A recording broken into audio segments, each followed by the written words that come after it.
Alright, we're back. Should have a good long time to stream Satisfactory today. Oops, nope, not join game.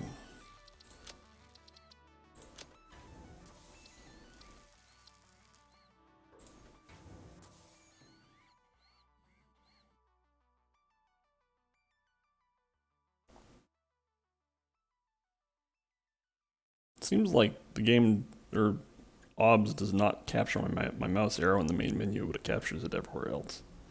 Which I guess is about what I want.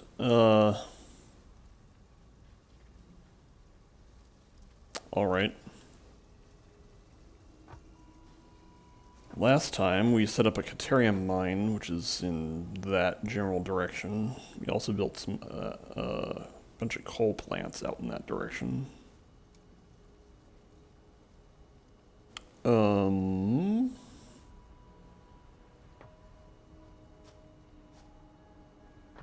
believe we have ongoing research. Yes. We built a spool of Caterium of Quickwire, and now we want to know what it is. About 7.5 minutes left on that thing.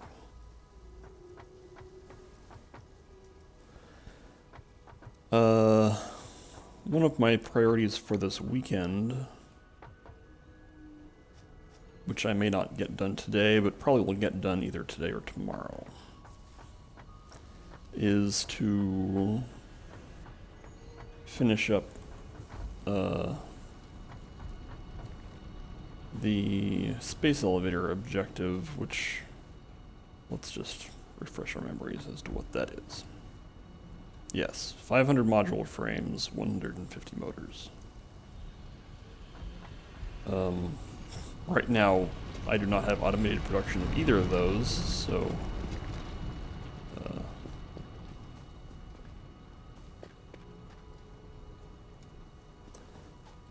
we'll have to automate that stuff. There's no way am I going to be manually crafting 500 modular frames. There was an update recently, and so there are some changes to the interface, but I think I'll get into that later. Wow. One of them, I think,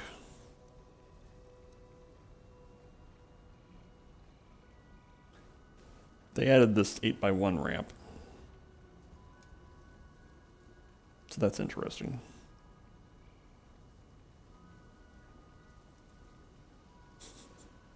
Even though it says height 2.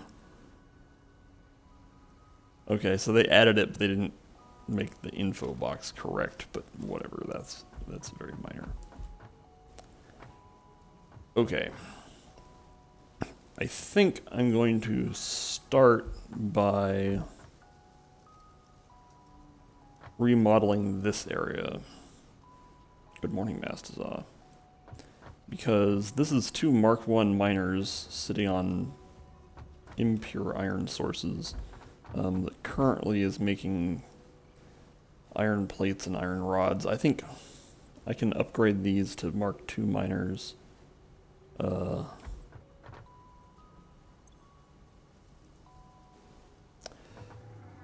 And let's also just look at our power grid. We should have lots of power because we built a bunch of coal production, coal power plants last time. They've also, the update also included some changes to this window. It used to have these numbers like up here, but now they're down here. This seems very cosmetic. One thing that Factorio has that this does not have is the option to like look at different time scales. Like I think this is about 1 minute. And you're kind of locked into seeing 1 minute. So it would be nice to see longer time scales at least. And sometimes it's useful to see shorter time scales. But you can't. Maybe some other time. So So,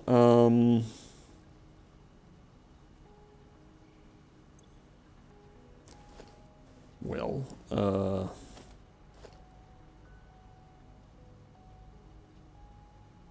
yeah, this is all like Mark 1, you know, basic conveyor belt. Anyway, let's just... Sometimes when I'm tearing things down to replace them with other stuff, I want to, like, let them run out their own resources so I'm not, like, having to pick up a bunch of iron ore, for example. But at this juncture, I don't think I should be bothering with that because I don't know if there's an efficient way to do that, and I think it's going to be easier for me to just, like, build a box to put all the garbage in. So, I think with Mark II miners, I can build this area out to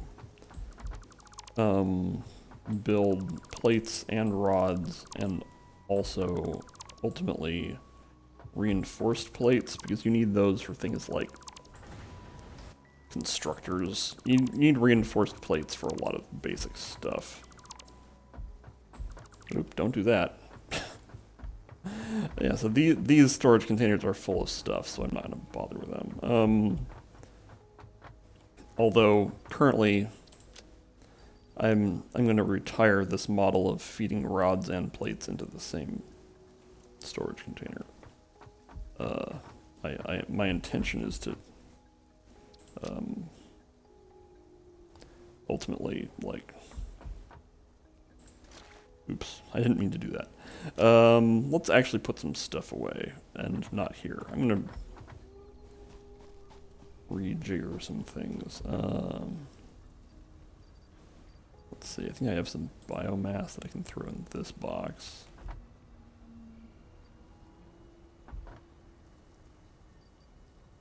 Okay.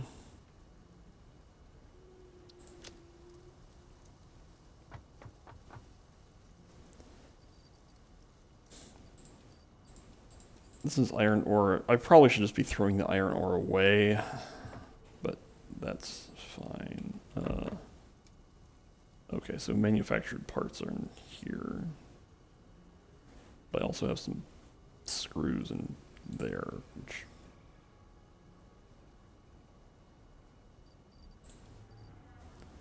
Alright, I'm gonna make another box for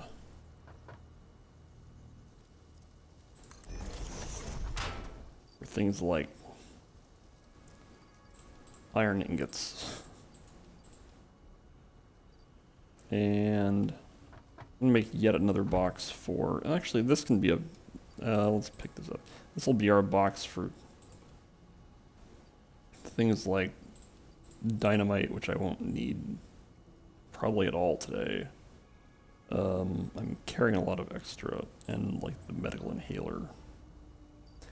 And I think extra paleberry can go in there too. Okay.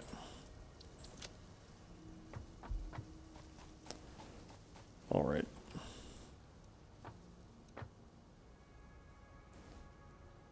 Okay, so let's just pick up these boxes entirely. And move their crap over here. I will throw away the limestone. That's... Okay,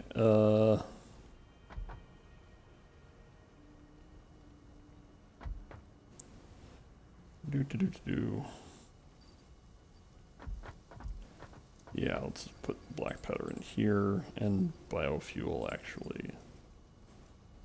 Screws can go in here. This is a lot of wire. Yeah, we can put extra wire in here. That's fine, okay. Let's go with this. Okay, so...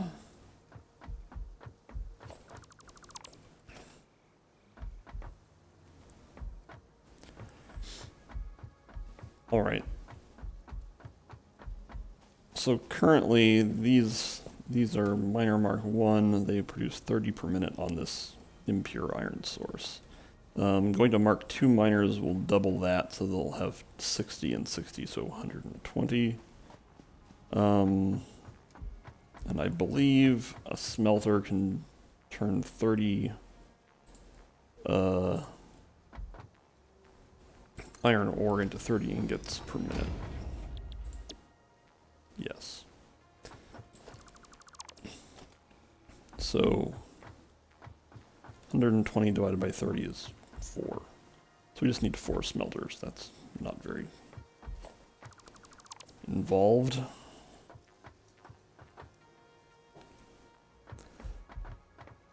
But I think what I might do is run the smelters over here and just have the iron ore come around the back here, just because it doesn't need to be like in. I don't want it to be in the way. I want the stuff close to the hub to be things I might actually interact with, which is like storage containers that have the stuff that I want. So let's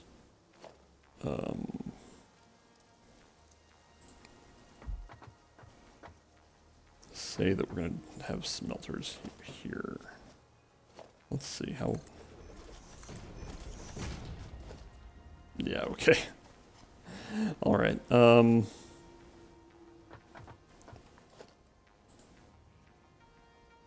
Like we can start the smelter chain here.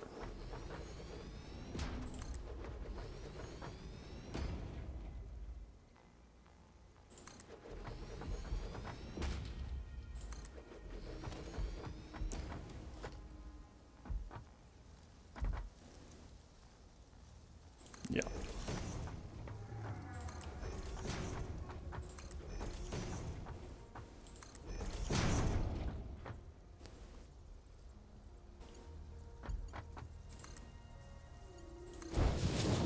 Alright, it's always important to...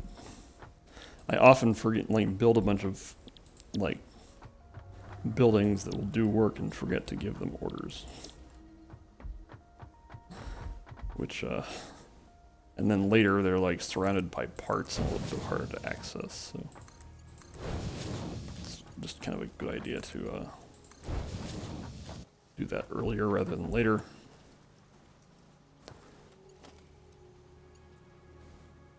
I'm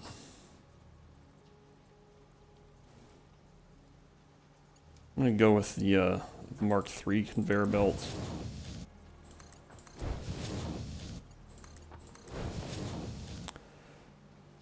Okay.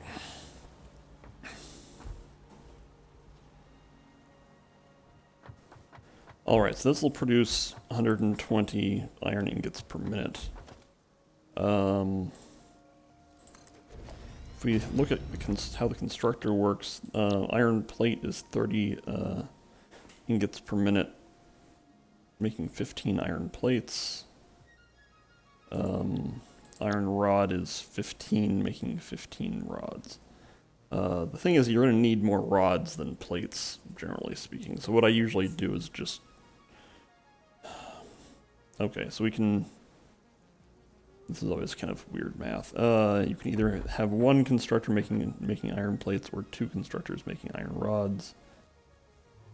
Let's actually say we're going to split this directly in half. So we're going to have 2 constructors making iron plates, 4 constructors making iron rods.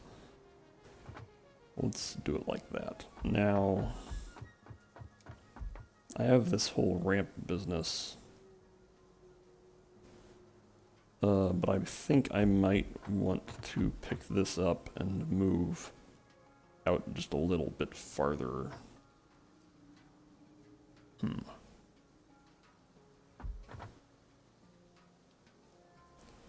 Yeah, let's just grab this. Because now that I have, like, ramps and walkways, by which I mean these sorts of walkways. This will be what I use to get up and down this platform.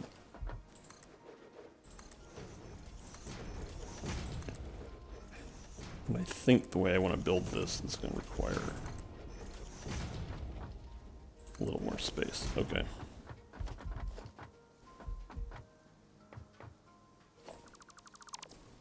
Okay, so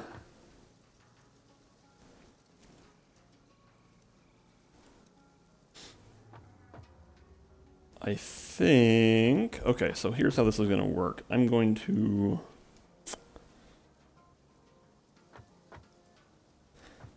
I'm trying to think out loud here, and it's going a little bit slowly, but,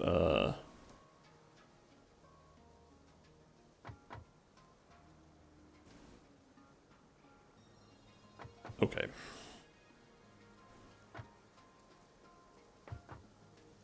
Oh, right. Before I get too excited, I should build the output for these things.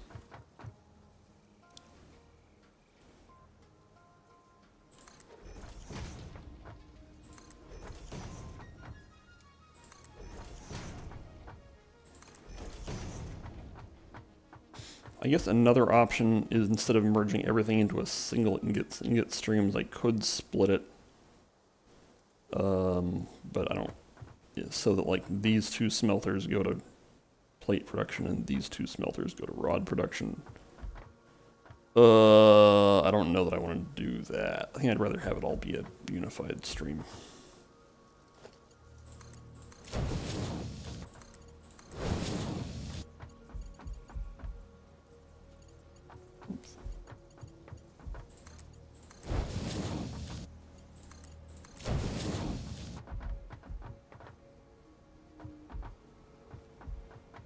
Also, I pointed this the wrong way.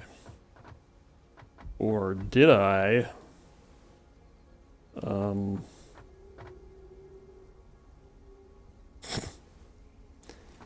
know what? Sure, let's just live with it this way, and this will be fine. I had originally intended to have it finished pointing out this direction, but this is going to be kind of 6 of one, half a dozen of the other. Okay.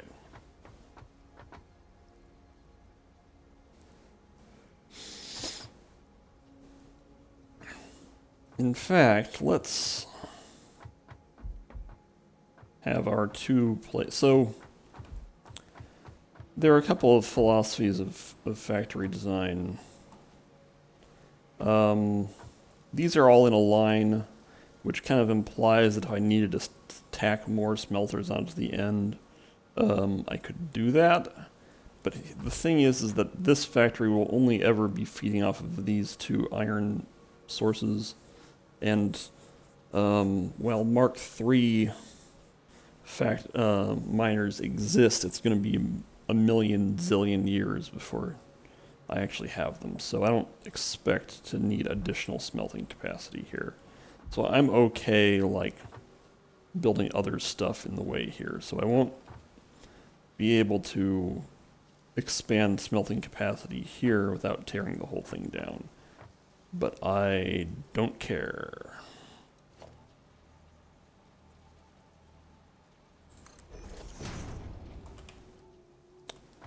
Okay. All that out of the way. Okay, so put a splitter here, and then put a constructor here.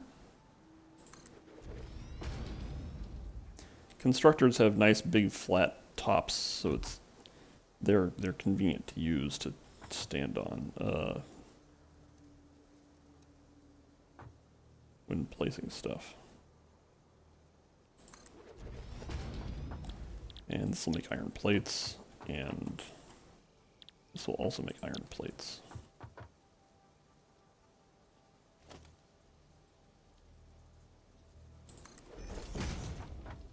Okay.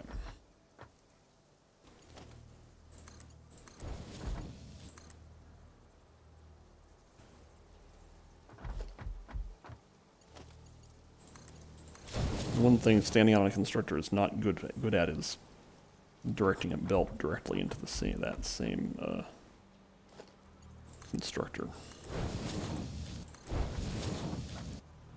You know what? I'm only gonna have 2 plate constructors. I don't actually even need a splitter here. I can just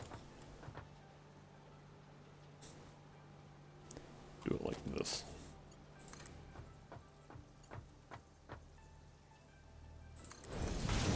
Zip, nope. Not quite that far.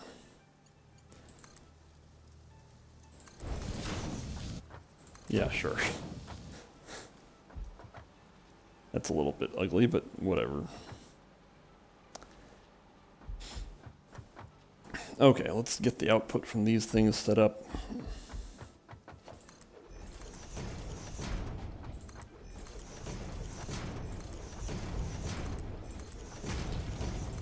Oops, not there.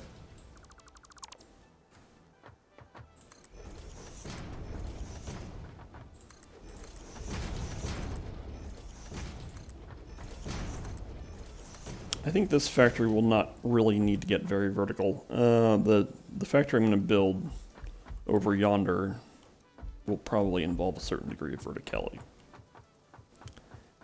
Now then, I think what I'm going to do is have this go this way and then redirect iron plate output back over to the hub. So, yeah. This is, yes, this is super slow. Let's just do that.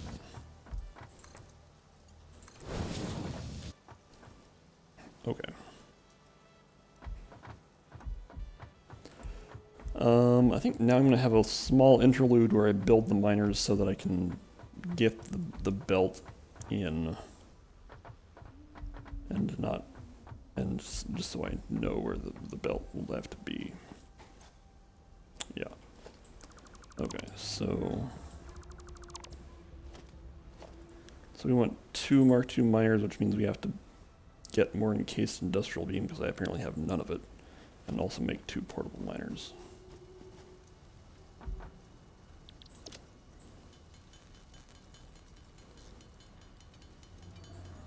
Okay. While we're over there, we might pick up some more steel plate because that's going to be the component of a lot of what am I doing?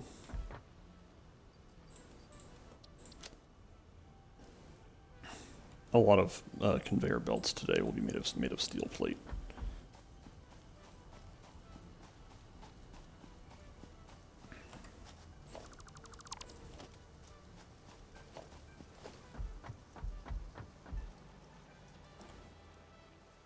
Alright, so I can take this ramp up here.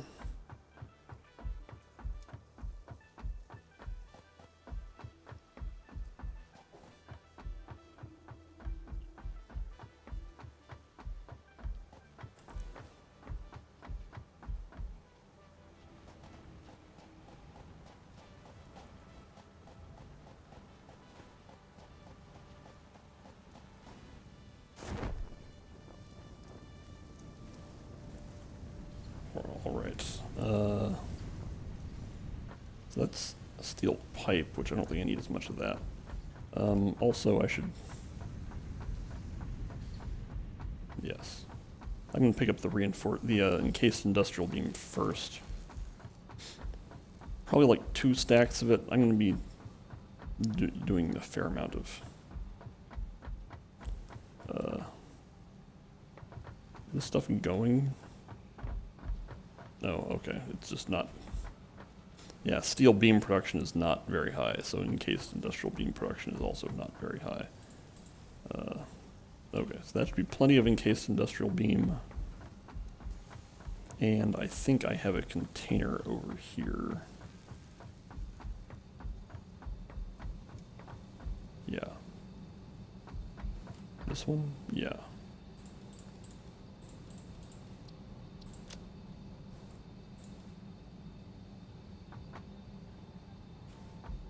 Yeah, let's go with that.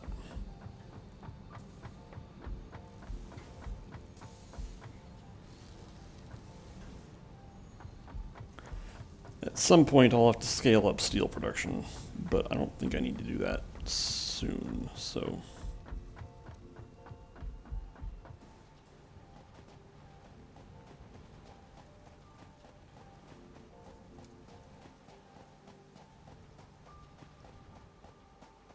Let's see, how well can I jump off the end of this one? Yeah, okay. This is acceptable. And build the miners in transit. That may not even be what I wanted. Anyway, well, I want the... Can I build the miners facing each other?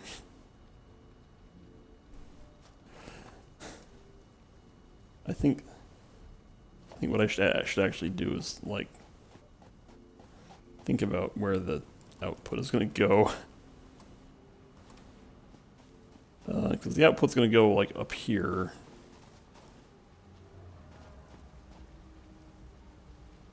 So...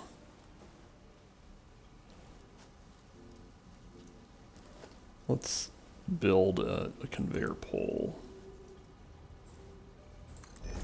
here, and then build like a merger here and make sure it can get up there. Conveyor belt is too steep. Drat.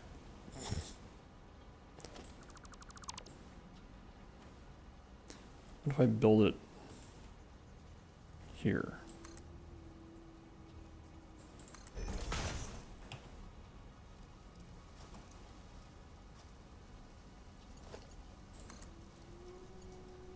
There we go. Okay. Now, can I still fit a miner here? Yup. Great. Actually.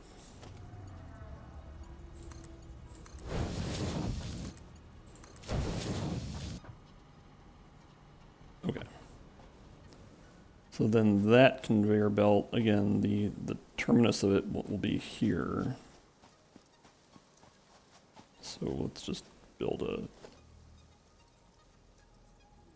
hole here.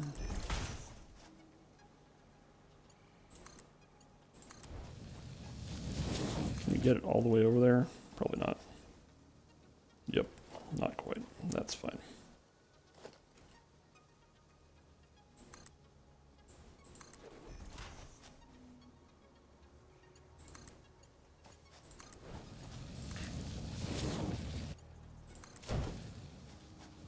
There. Okay, and then the reason why I built that now was that I want to have the iron plate output feed into here, and I wanted to make sure that our belts weren't fighting with each other too badly. Okay. So that means we're going to want a splitter here.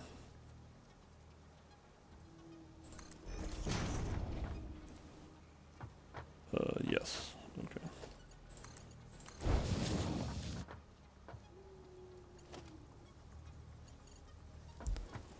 And I think I can get it up to about here, right? Okay.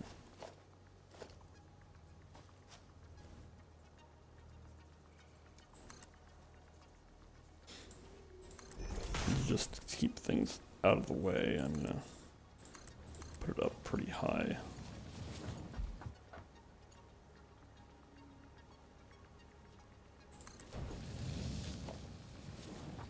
Okay. Yes, okay. Now then.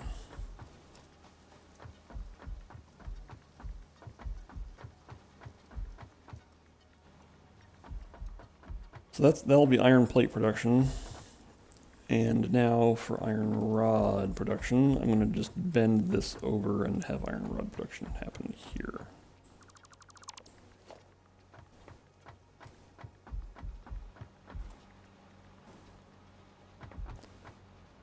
So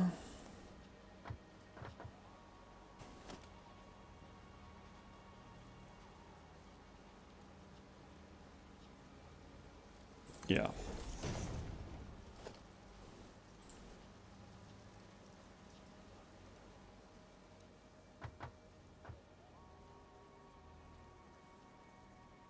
Is that... How's the spacing there? Oh, this is good. I'm still a little annoyed that you can't, like, just jump up on top of splitters and mergers. But that's okay. But now I have a constructor I can stand on.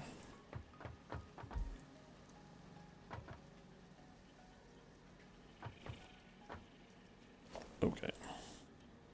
So I want 3 more of these.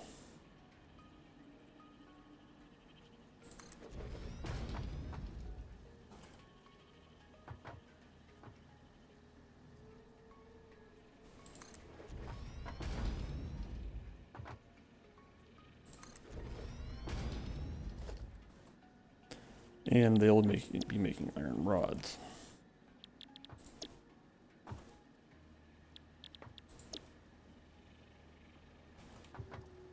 Yep. Okay.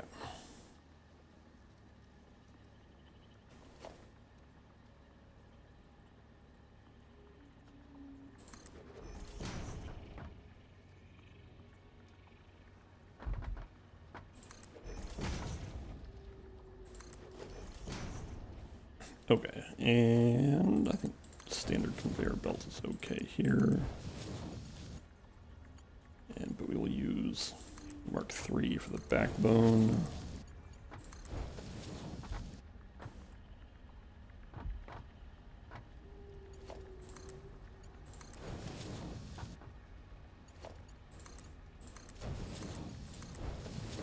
Okay. And then the output will go this way. And then I'll bend it back around and send some back to storage. Okay.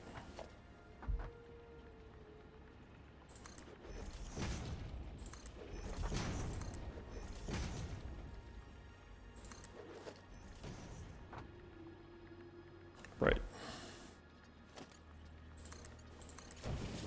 So once this is done, I will have to set up screw construction, and then so like iron rods will go into screw construction, and then also let's look at our recipes.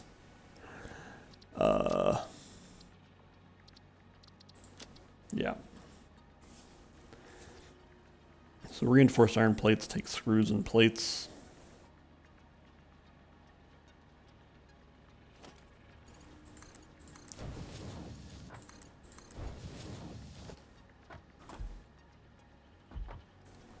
Alright, so we put a splitter here.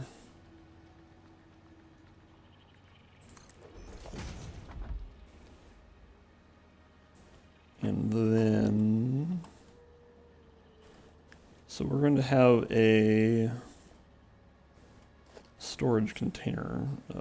Oh, ramps are now an organization. Yeah, so the update like changed some of this stuff. Now ramps are in foundations and organization. That's a little unusual, but I can live with that. I wonder if I'll ever build a wall to any productive purpose. I may not.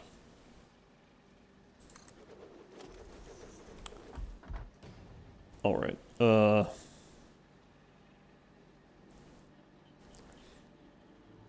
I build a pole here, can I like reach back all the way around from this splitter?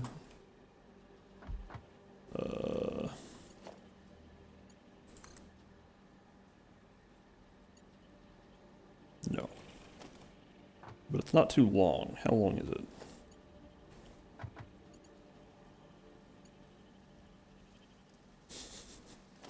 Matsuza said the ramps have unionized because they're now part of an organization. Yes. Yeah, that's only 20. So I should be able to do what I want here as long as I just move this ramp, or this pole over a little bit. Like here.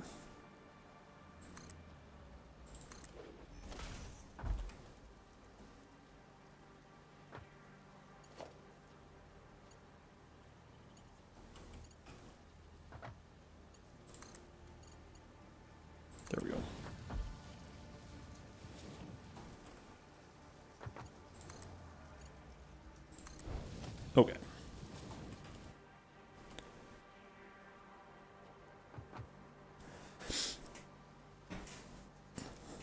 Alright, so this will go into screw production, which, let's look at what, reinforced plate, oops, need modular frames.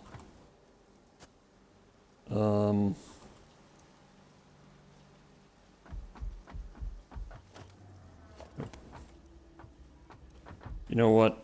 I'm not going to be using these biomass burners, so I don't need all these power poles. Because I would prefer to have foundations here.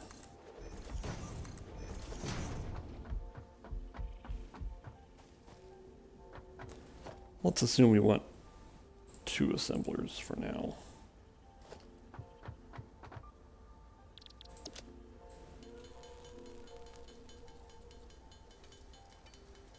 Definitely automating a modular frame will be a high priority today.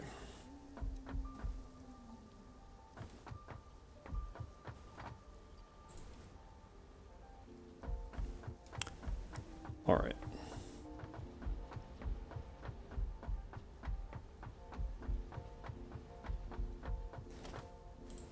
So one assembler making reinforced iron plate wants 20 iron plates per minute and 120 screws per minute. And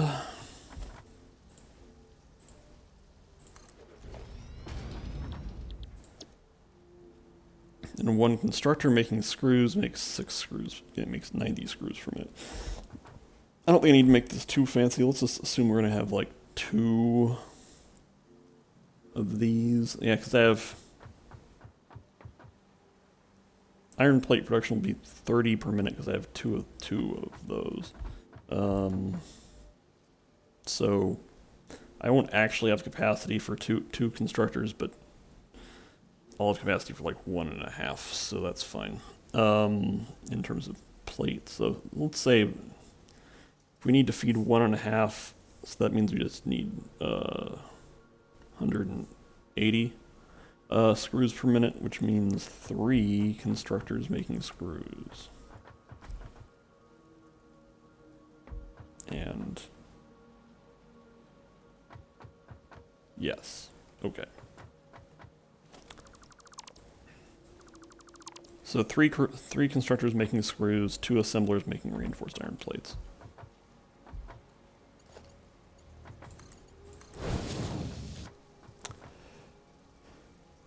All right.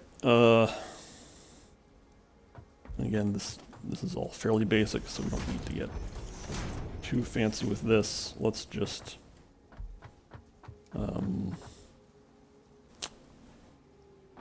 keep this in line here. Actually, if I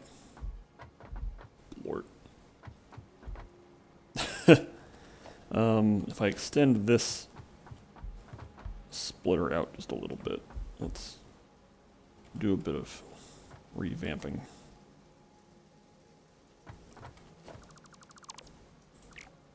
Nope. Let's just put a constructor here.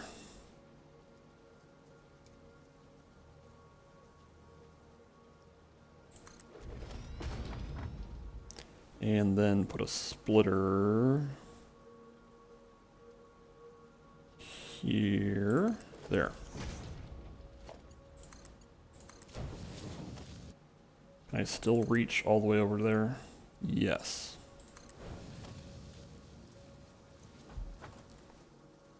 Okay.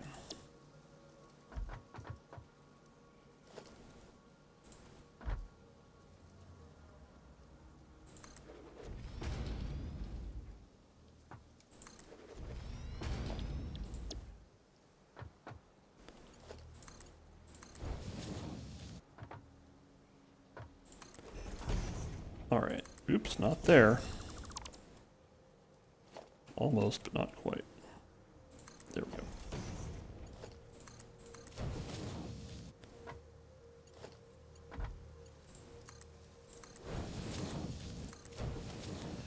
And incidentally, the output from 3 constructors making screws is 270 per minute, which is, in fact, the capacity of one Mark III belt. So, that's cool. Alright, let's have output going this way.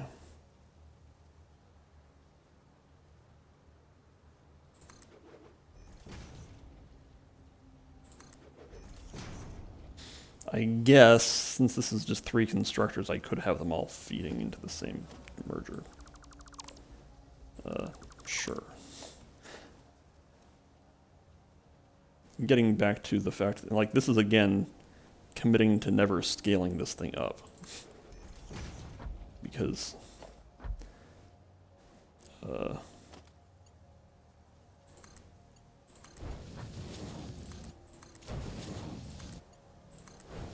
like, this sort of setup is okay, but, like, if you want to have more than 3 constructors, then you have to, like, have multiples of these that then feed into other mergers, which can get obnoxious. Oh, but it's not bad, it just takes up a lot of space, and so this is not the setup that I use for operations that I can scale, that I want to scale up. Okay, so now we need to just place the assembler, which, where do we, want to put the output from this thing? Probably in a box over that way. Which means it would be convenient if the output was pointing towards this way instead of some other direction. So if we have the inputs facing this way and the outputs facing that way. Yeah. So let's just get down here and just extend this foundation out a bit.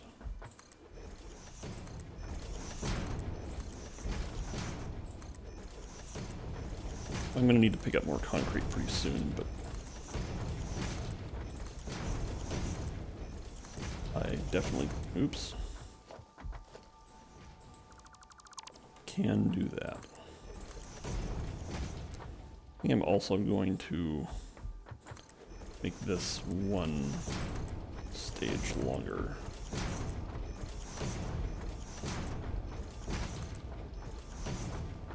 Oops.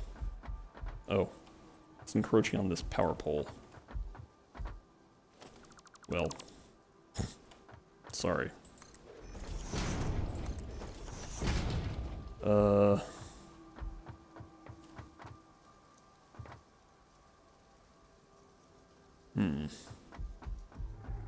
Did I...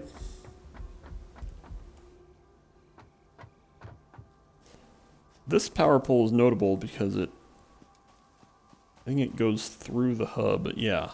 So, and then this power stuff is how, well, not this one, but this power pole connects over to the copper area and then over onto the steel production facility. So, and then this power pole extends that way over to Caterium mining. So I have to exercise some caution here. Otherwise, I mean, because the copper area actually is connected to the coal area, which is the actual power generation facility. But if I break this stuff, then things get a little messy. However, I think what I can do. So for the time being, I don't want to disassemble this power pole, but this one, I can just disassemble this, and then connect these things together. That's fine. All right. I'm also reminded, I think this is actually a decent time to check on research, because Caterium research is certainly finished. In fact, it finished about 40 minutes ago. What do we got? supercomputer. New technologies have been developed based on this new element, primarily in power and electronics, and can now be accessed in Hub Tier 5. Really now.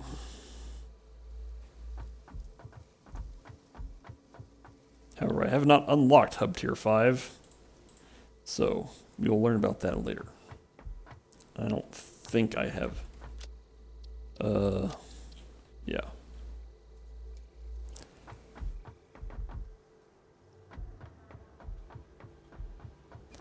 Okay.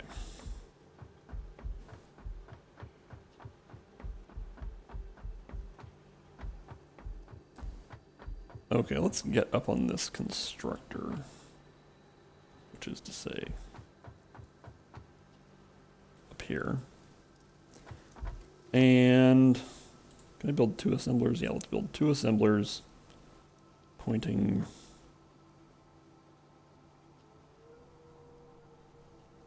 this way.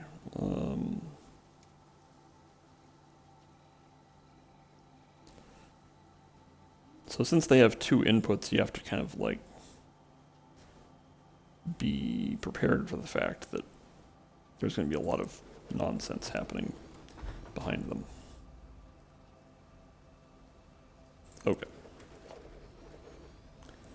Yeah, I think this will work pretty decently. Reinforced iron plates. And let's just have the output go something like this.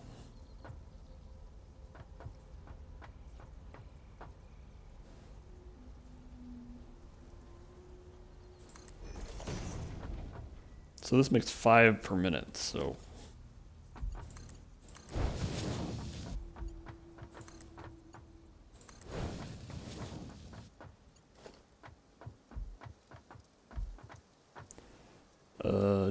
do.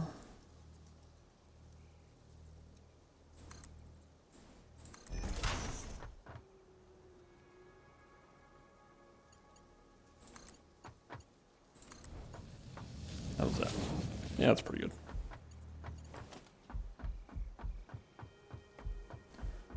And let's just feed this into a box. Oh, right. Also out of concrete.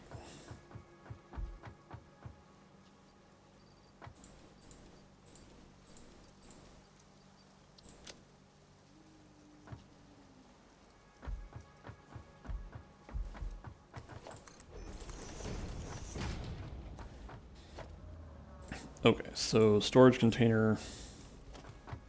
Let's see if I can get this in line here. What, I can't line this up to this conveyor pole? Well, fine, I'll just do it manually. It's right smack in the middle of the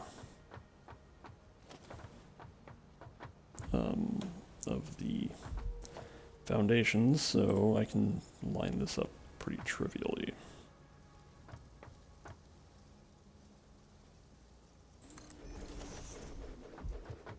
I'm guessing it won't reach quite that far. Nope.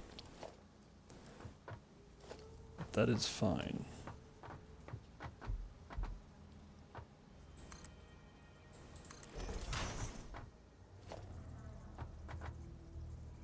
Oh, right. This is all very slow production, so I'm totally fine with vanilla conveyor belt.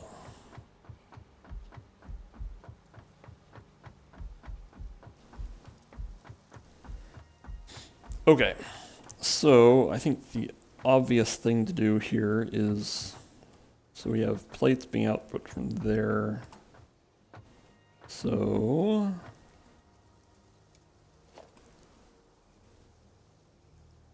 let's, no, not there. Let's just do it like this. This will be really long. How do I feel about that?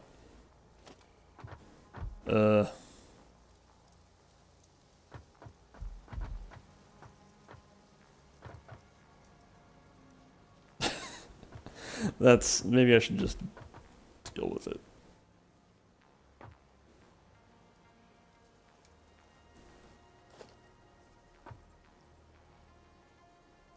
So I can either have it be really, really long here and have nice 90-degree angles, or I can have it be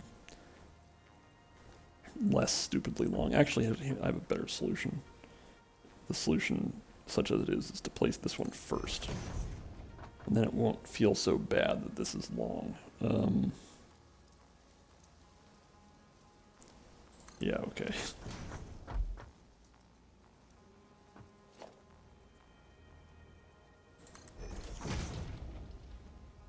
I guess I could just feed these in.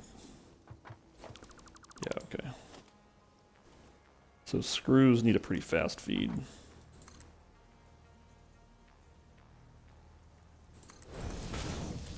Like that.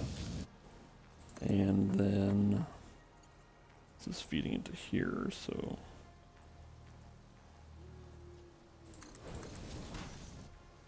I can do better than that.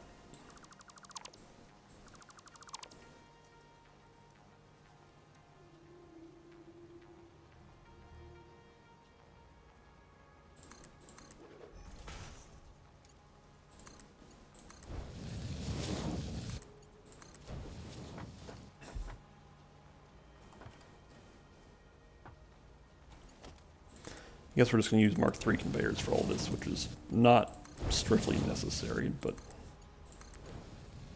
that's okay. And then the real ugliness here is that we're going to have this, the output from this merger feeding directly into there, which,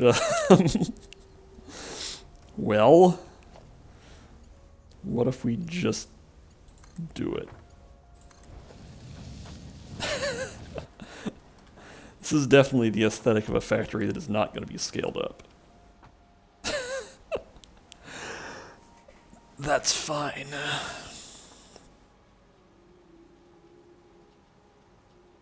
Okay, now I think we're finally ready to feed power into all of these things, so...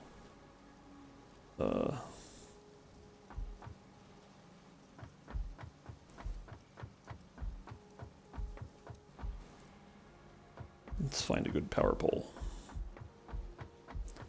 I think I'm going to use this one, so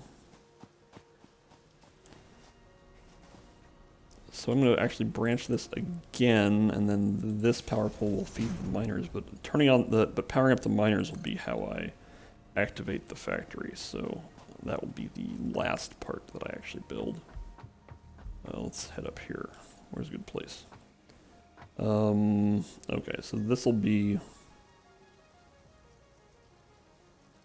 like the initial power pole. What if I stand on this constructor? Will that give me a line of sight that I can use to power up the smelters? That's fine.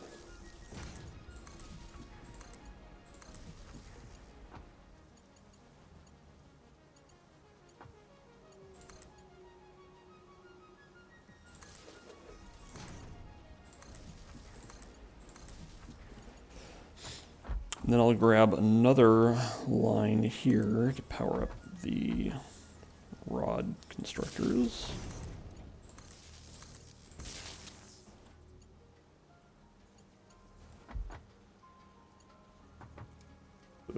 What? I know there's a magical line here. Yep, there's the magical line.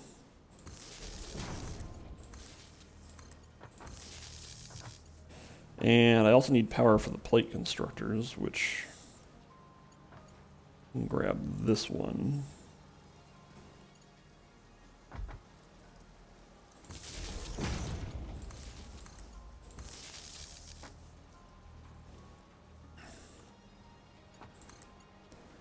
And then I'm going to just have a fresh power pole here.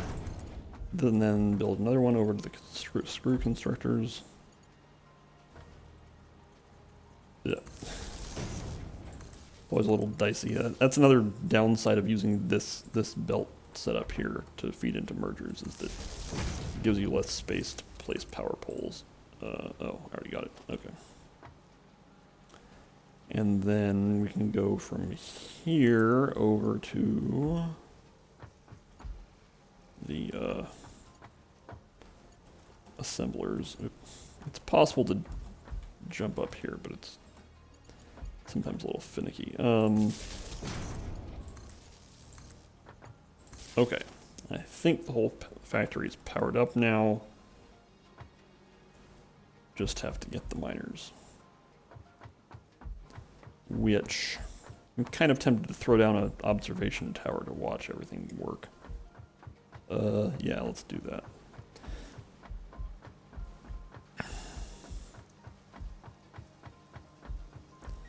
Like, can I cram an observation tower in here? Probably won't let me. Yeah, this thing's a little... Oop, there was a spot. There, got it.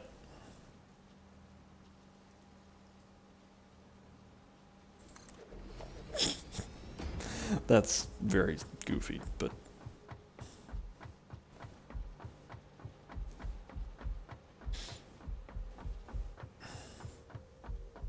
Okay, so I think there might be some bits and pieces missing, but that's what observation is for. I just need to power up these miners and let her rip. The other thing I can do is just ride this belt over once ore is being produced.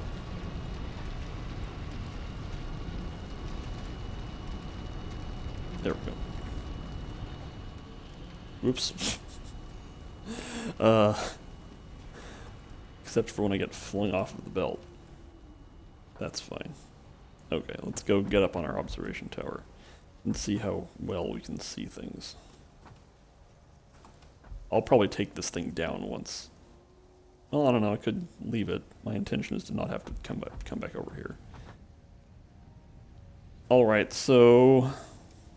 I don't know how you can see it on stream, but you know, one of the things I'm looking for is both watching the resources and parts move back and forth, but also looking to make sure that all the status indicators on the factory buildings are green, which they may not all be. For example, the furthest smelter might be yellow some of the time, but I can see that there is ore moving to it at least sometimes. So the yellow indicator means that it has most of what it needs, but there's some kind of shortage or blockage, which until like basically the fourth smelter will only be working at about like 50 or 70% capacity. But anyway, we see that both of the plate constructors are working, sending plates back to storage and plates over to reinforced plate production, which they actually both are already working, which is good. You can see screws going into both of them. Okay, so they've each made one reinforced iron plate. And screw production is probably a little bit rod limited, but that's fine.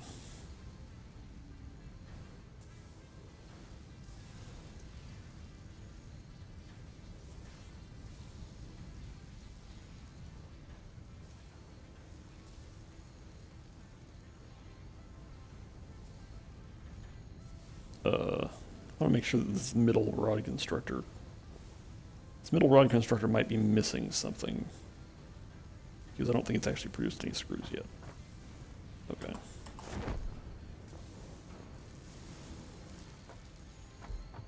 Yes, sirree. Okay. It is missing an input belt. There. And that's why we have oversight. Okay.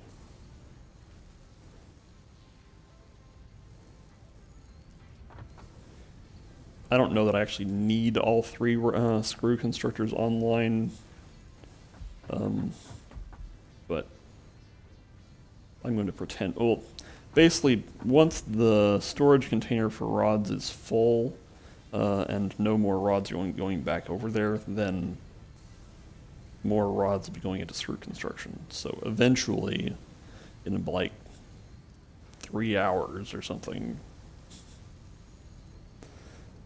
actually maybe longer, because the capacity of the storage container is 36 slots, each of which can hold 100, so it can hold 3,600 iron rods, which it's going to take a long time. Because,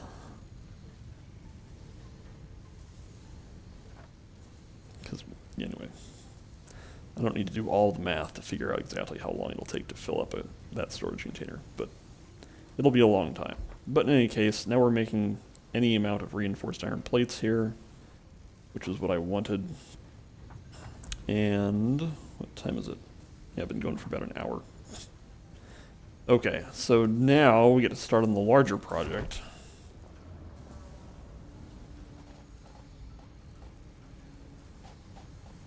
Which is rebuilding the factory over yonder.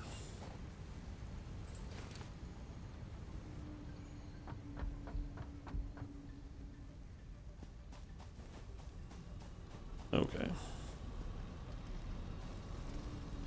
So this factory, which is making reinforced plates and rotors, I'm going to retool it to make reinforced iron frames, or modular frames. I'm not sure what I was talking about there. Mostly modular frames, but also rotors and motors. The motors will require that I also be making stators, which I'll have to think about that. I might not. I think what I'm actually going to do for now is set up something making stators and just manually feed rotors into it. And actually, I might be manually feeding everything into it, because to take this out of the abstract, motors require rotors and stators. I have a great excess of rotors here. And stators require steel and copper components. So I think I might just yeah, let's do this. Let's set up a miniature factory over there. Yeah, where's a good place for this?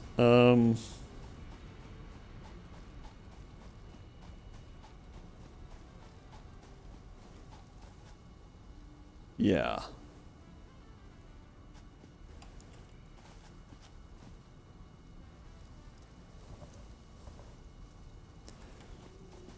Okay, there's gonna be a short interlude while I set up a factory to make motors.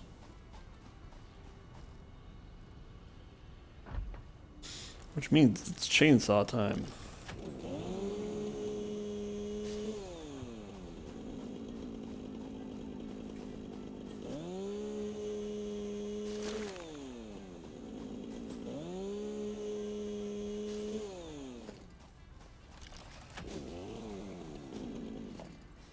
Now, this area is pretty flat, but exactly how flat is it?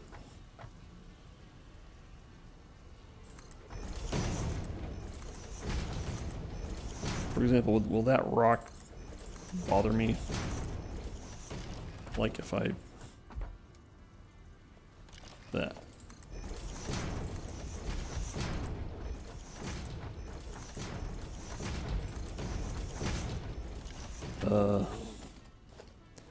I want to build, for example, an assembler here. Can I build it on top of that rock? Will it, like, get bumped around? I don't think so. Okay.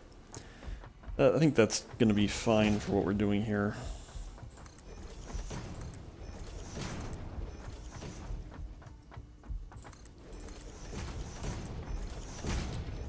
Uh-oh. Here's some piles of... here's some elevated earth that might start causing problems.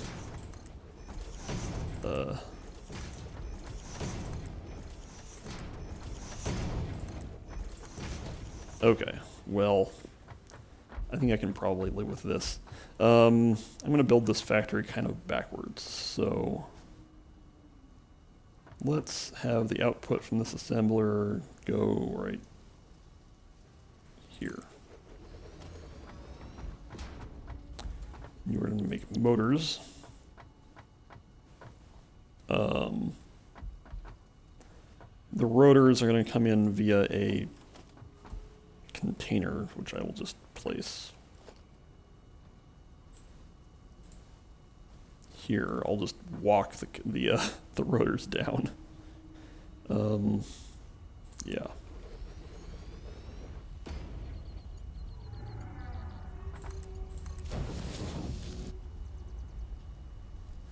So, for example, I'll just dump the rotors that I have in here.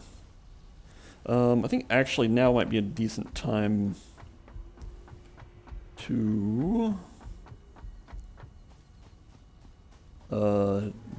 disassemble these, or at least take these miners offline. Okay.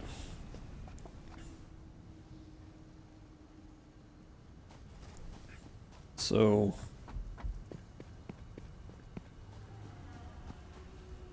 what I'm going to do now is pull some quantity of rotors out of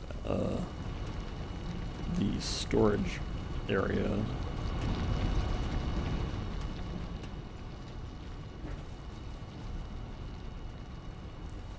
And then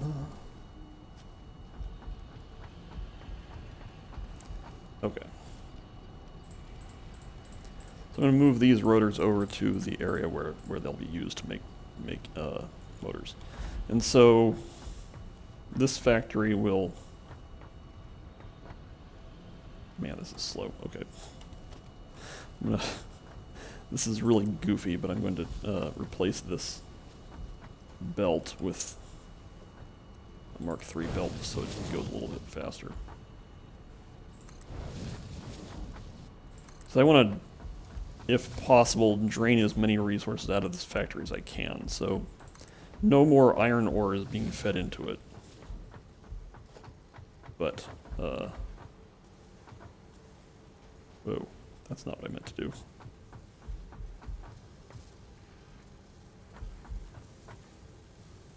But the output from these assemblers will be transported back as quickly as possible. Anyway, I don't know if that'll be a meaningful activity, but I kind of want all the iron ore and all the subsidiary iron parts to drain out of this factory, so I don't have to carry them around later. Hello, Top Dog 57. Anyway, so rotors will just be manually fed in here, this is way more rotors than I actually need, because for this specific project I just need 150 motors, which means I need 300 rotors, and this is way more than that. Speaking of which, do I want to have this feed into a storage container? That can happen later when I build like real motor production, not this. This is fake motor production. Okay. So next I'm going to have stators, which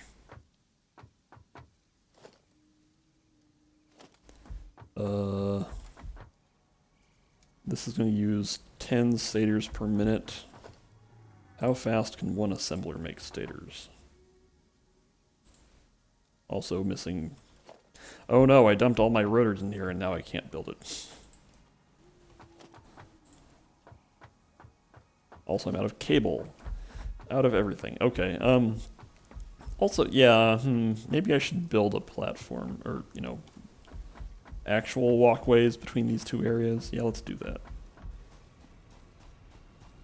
So I don't have to do this goofy thing every single time.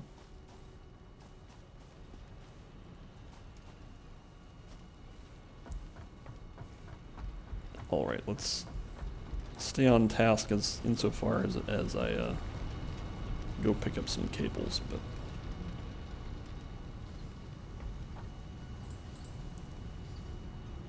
that's probably enough for a while.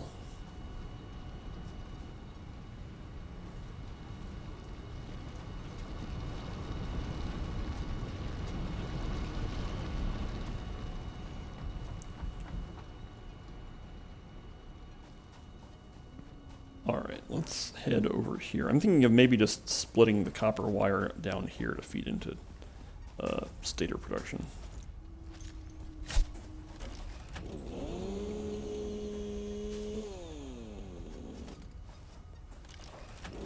Okay, so let's just slap down a foundation or two that can anchor some ramps or walkways.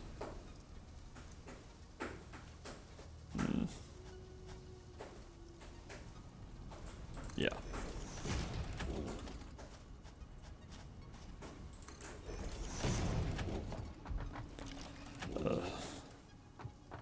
Okay.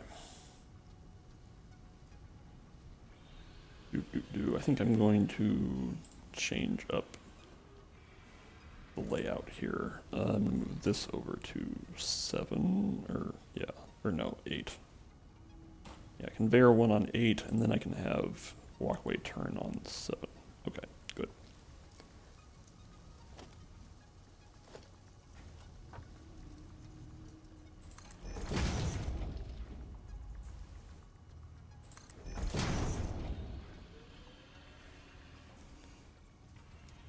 Yeah.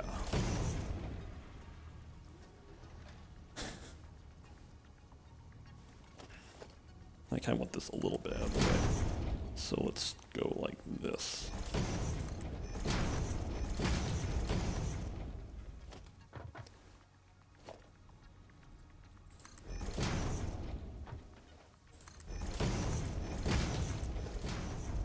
There. Okay. Now we have an alternate method to get up there. Anyway, where were we? We were looking at how fast one assembler makes stators. Okay. So if we have 2 assemblers making stators, then that will be enough to feed the 10 stators per minute that one assembler can consume to make rotors. Which means we probably don't want it right there. We probably want it... let's stand up on this box, and that'll give us good insight into where we want these assemblers. Also, I'm going to run out of modular frames. Oh no. I'm going to resolve this by...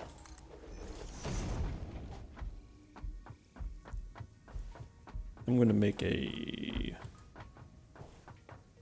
crafting bench here.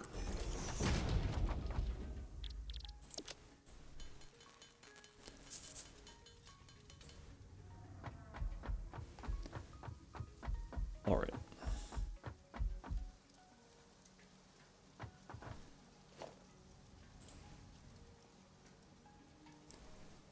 All right.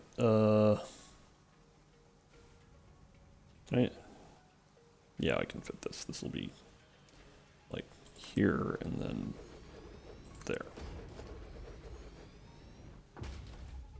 Okay, you two make stators. Okay. So, what if I...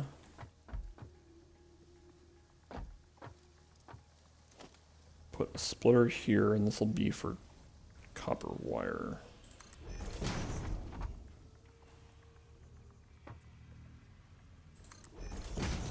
And then another splitter pointing in a slightly more different direction.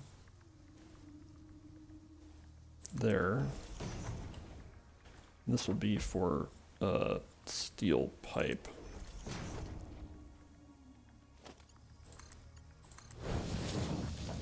And, well, okay. You know what, let's just use fast ones for everything here so I don't have to think about it.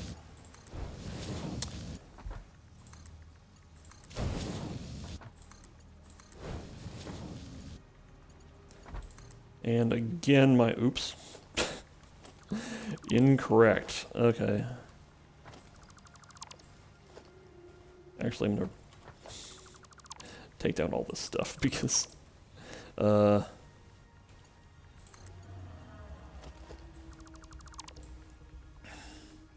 anyway,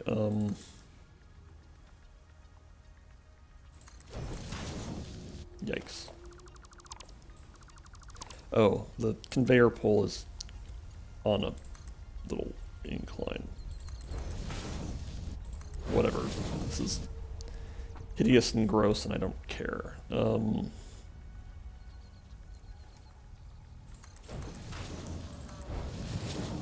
Okay. So this splitter here I'll just have a box feeding into it.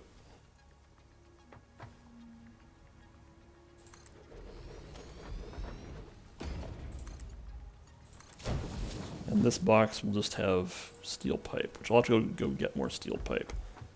And then I'll just feed copper into that splitter there.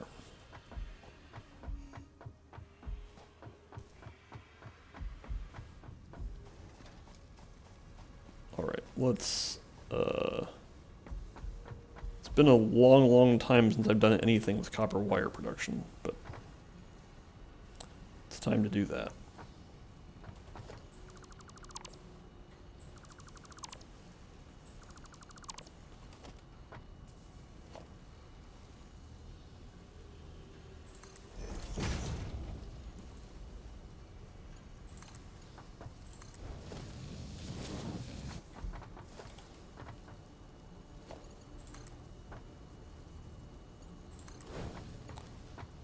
Alright,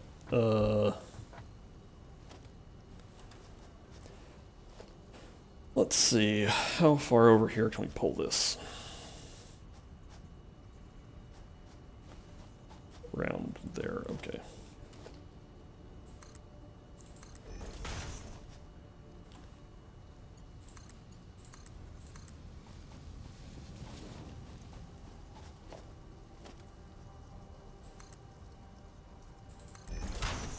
This'll work, right?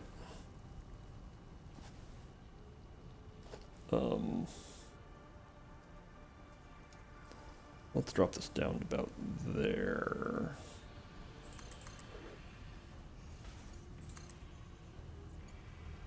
Conveyor belt is too steep. What if we cut down this tree? And then that. And then elevated the conveyor pole.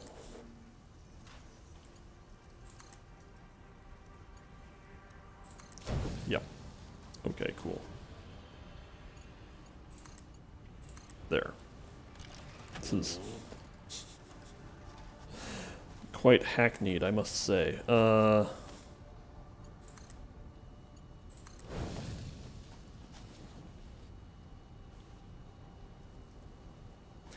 while we're over here, we will have to go pick up some steel pipes from Steel Zone. Yeah, this is... I can definitely pick up enough steel pipes to get a lot of motors built. Later we will need even more motors, but that can wait until a later time.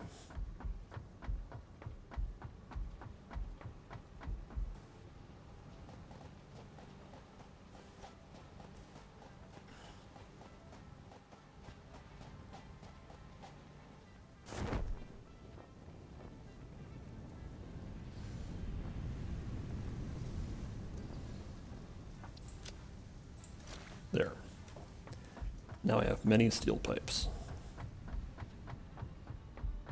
I think I needed something like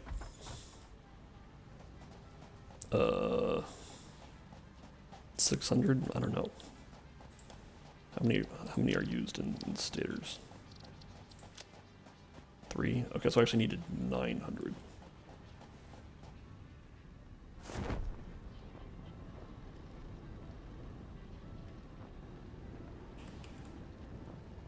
I also forgot to bring power down here, but that will be relatively trivial. Okay.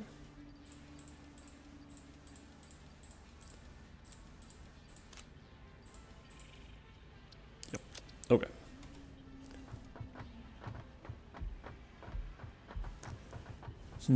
Where should I get power from? Let's get power from closer to where it's generated, which is to say over here. You only have 3 things plugged into you, so let's split this off like here and then here. And then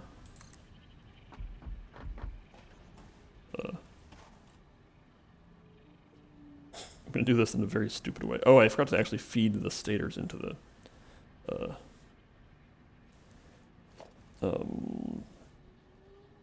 motor assembler.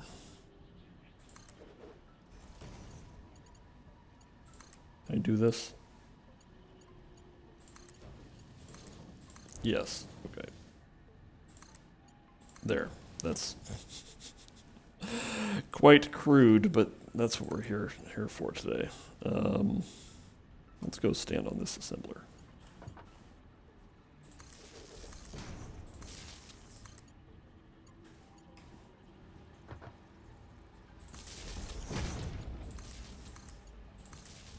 There. This should be working now. Yep.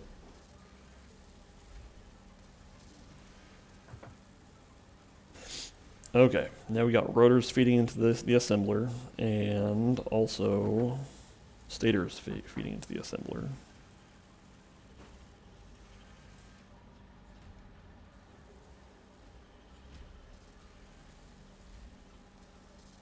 And now we have motors being manufactured. So this will be kind of slow, but overall I need fewer motors than modular frames, and it's getting a head start on modular frame construction, so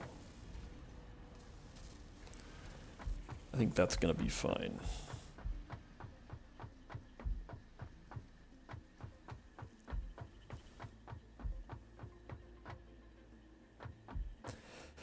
All right, now if we get back here to where we have powered off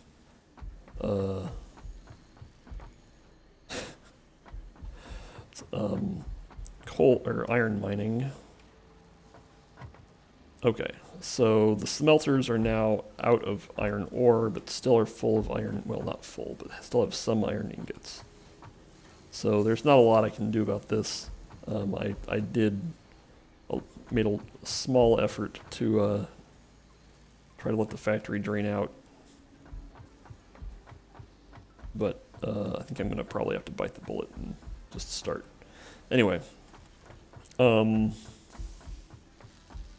just start tearing down this factory. Actually, I could do one other thing, which is to replace these iron miners with Mark III miners. Yeah, let's go ahead and do that. Or Mark II miners, rather. Let's go ahead and pick up what they're working on, what they were feeding into. And let's prepare to build 3 Mark III miners. I keep saying that. For which I need 3 more portable miners. Oh, hey, I can show this thing here. So there was an update in the last couple days, and they implemented the exact thing that I wanted, which is collapsible categories at the crafting bench. I'm very happy about this. Also,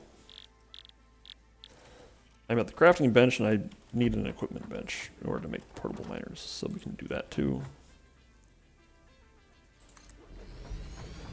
But the equipment workshop also has collapsible categories, so that's cool.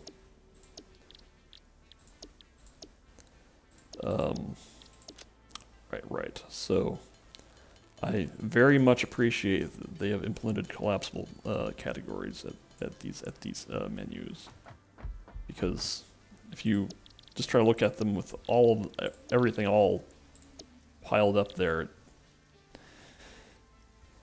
was a very long list, and having to sift through long lists is bad interface. So, anyway. Alright. Let's just put these pointing in directions. These might not be the final directions, but it's not that important. Okay. Oh, hey, are we actually out of iron ingots? Yeah, we are. Great. How are these things going? These still have a ways to go, because these still have a lot of iron ingots in storage, and also a large store of iron plates. I'm guessing that maybe we are out of whatever. What are these things doing? These are making... Okay, so we're not out of screws. Well,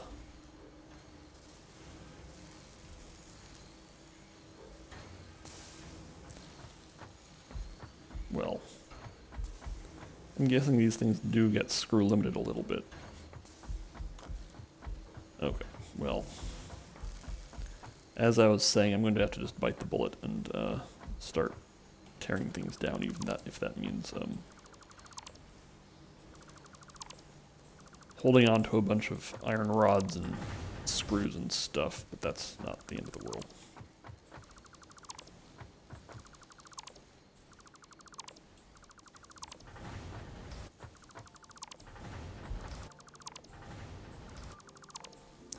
At least I won't be holding on to a bunch of iron ore. That's like the most obnoxious thing. Oops, don't descend. Not the foundation. Okay.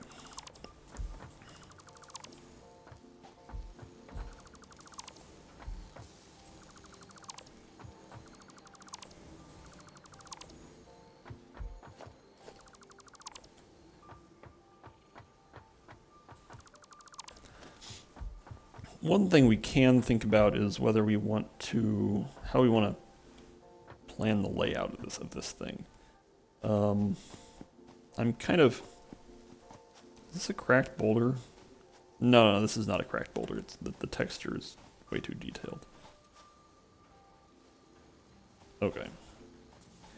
Because again, I'm limited by the fact that there's poison gas over here, so if I need to go out as far as this, I need to be above the poison gas. However, I think I will probably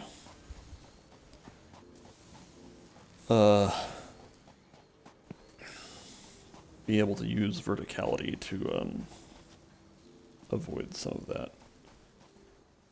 So it's notable that these three iron miners together will have a total production of 360. Which is actually more than can be carried on a Mark III conveyor belt. So,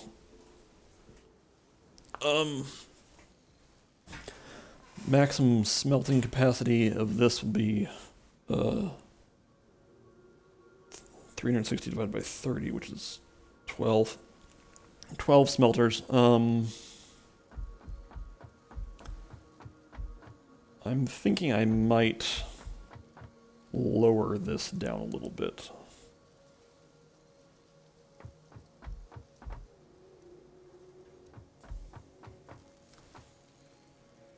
Is that actually a good motivation? Why would I do that again? I don't actually know. Can I blow up this rock? Let's do some science and find out if I can blow up rocks other than cracked boulders. I'm guessing I can't, but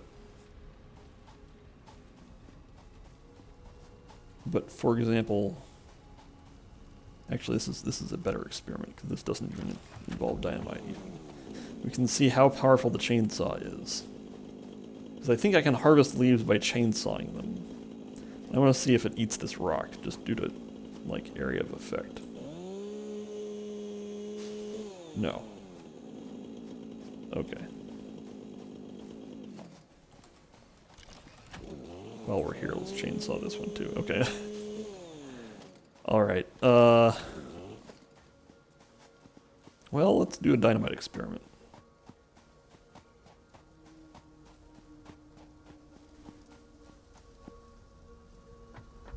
Again, I expect that that type of rock is, you know, because the chainsaw didn't get it, I expect that means it's pretty immutable and will not be affected by dynamite. But it would be very silly if I could blow it up and just, like, never learned that because I never tried. Not knowing because you never tried is a pretty sad state of affairs. So...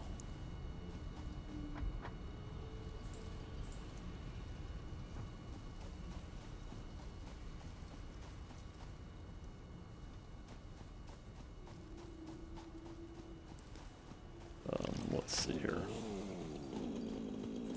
Here's the detonator. Okay, so... I guess the other thing I can do is figure out what the splash rate, what the explosive radius of the dynamite is. Which means standing close enough to be damaged by it. But maybe that'll be an experiment for another time. In conclusion, nothing happened.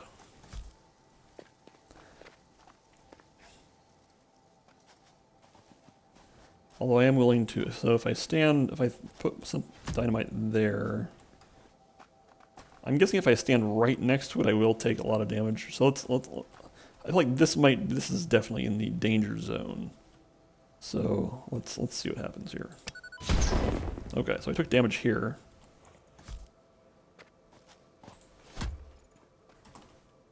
So like here, what about back a little bit further?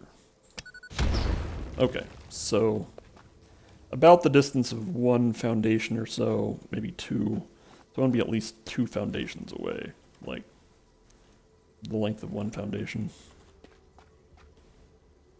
Yeah, I think the length of one foundation is a good rule of thumb for dynamite safety. Anyway. So the vision I have for this factory is I'm going to have smelters on the lower level, and then it's going to go up for subsequent part construction. And I think I'm going to, let's see here. Oop. I switched out the chainsaw for the detonator. Oops. That's not what I wanted at all. There we go, okay.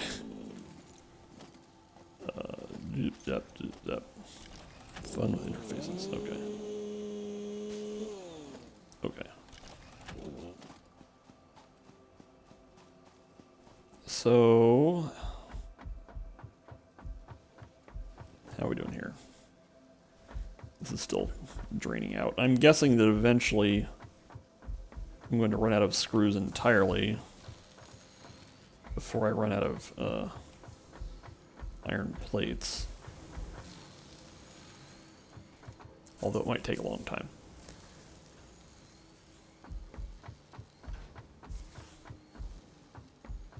So let's see. Yeah. Start taking this stuff down.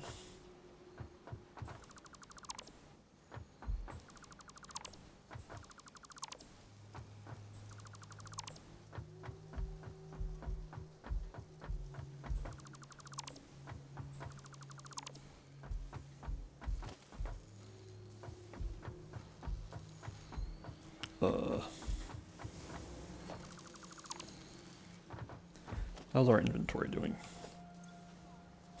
Let's make a box and put some stuff in it.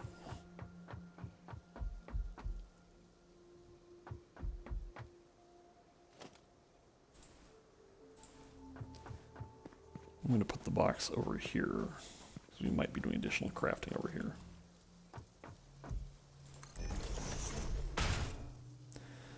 Let's see, what can we put away here? Biomass, that's a good thing to put away. And I'm carrying a lot of iron plates, and I'm going to be picking up even more iron plates, I think. And same with iron rods. Alright, let's go with that.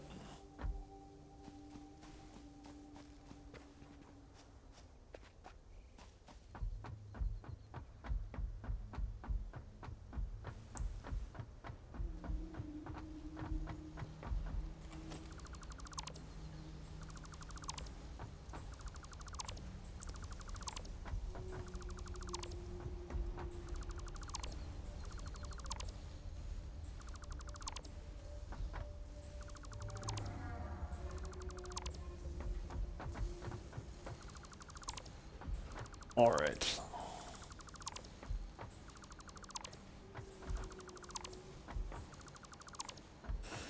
So this is going to be a lot of iron that I'm going to be mining out here. Because 3 normal, like I said, it's saying 360 per minute is kind of a lot. I'm going to let this thing, let's see, yeah. I'll let these run out for a little bit longer.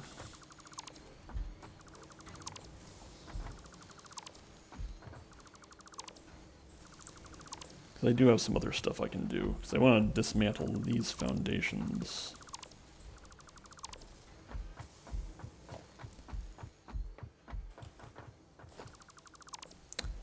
So, I don't know if I need to have all of this iron going to modular frame production. I don't know. It's kind of a thorny problem to consider. Let's just look at our list of other things. So we are producing reinforced iron plate. I guess the thing is that reinforced iron plate isn't really... Oh, wait. Oh, yeah, I also have the other recipe. This is... Which I probably should be using this one because it uses fewer reinforced iron plates.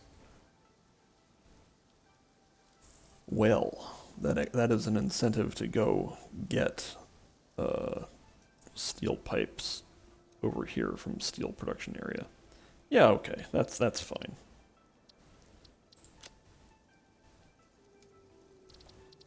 That's not too big of an ask. Let's try to actually remember what that recipe is, because it'll be relevant. So 6 and 6 to make 3 modular frames. Okay.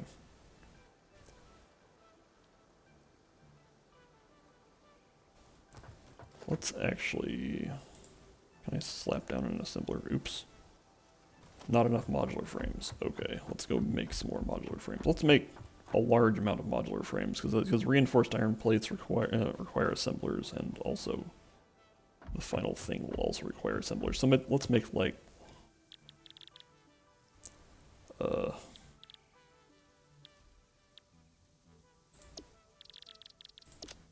we make 9?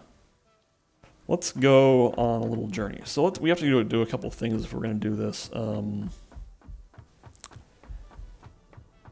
Notably, we have to run steel pipes over here from the steel zone. So while we're walking over here, we can think about how we want to do that.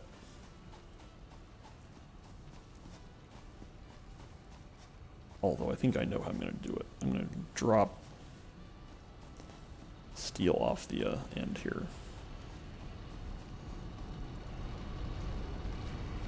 Okay. What I'm here to do is pick up reinforced iron plates from this storage container. Because this is where most of them... Actually, what I'm going to do here is pick up all the reinforced iron plates here and move them over to the new storage area, which is over here.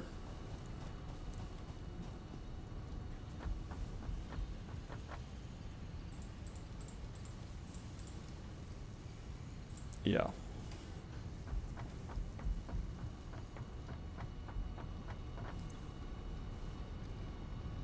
Okay. Then let's make like,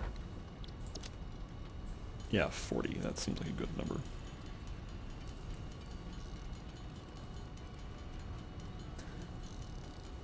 That should be enough to keep me in modular frames for a little while.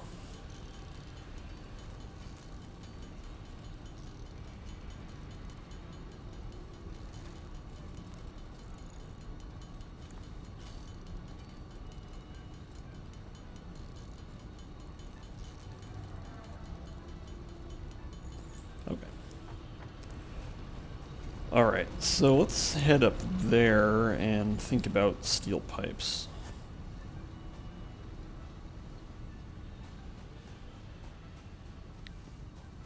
Can I make stacking? Yes, I can make stackable conveyor poles. That's good.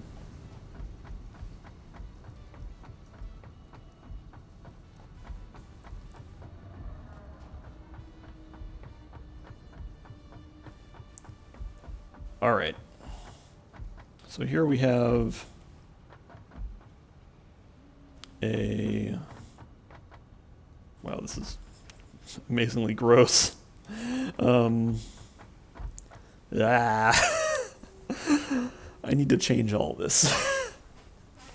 I'm going to try to avoid changing all of it right this second, but this is all very bad.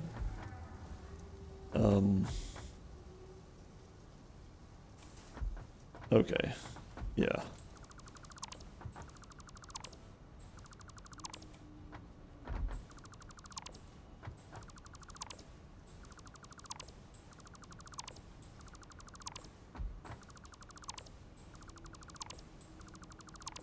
Okay.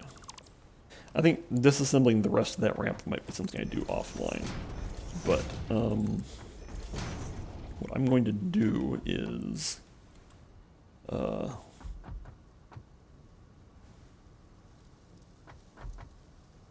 build a, what am I talking about?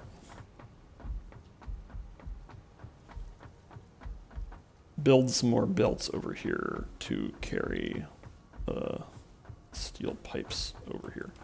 So I'm definitely going to run out of, let's make this very wide.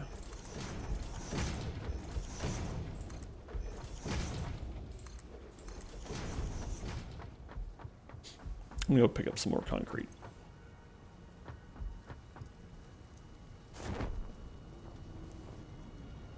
How are we doing on parachutes? 21 parachutes, that's a decent number, such that I don't need to pick up more or make more right now. Yeah, okay.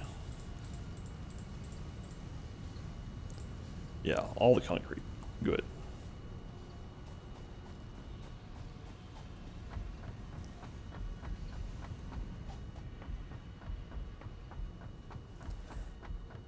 Okie dokie.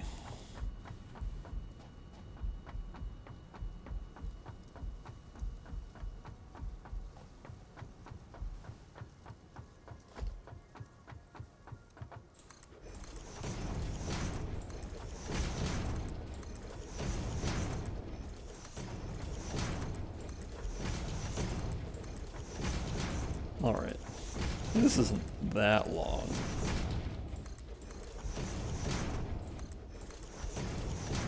One of the things I'm also curious about is how far above you have to be above a poison gas area before it start how far above a poison gas area it extends, because that area over there is emitting poison gas. So I might do some science here.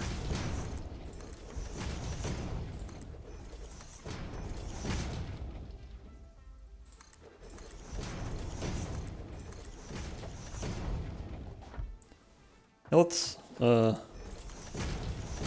build a very crude walkway over here and see. Well, I don't seem to be affected here. That's good.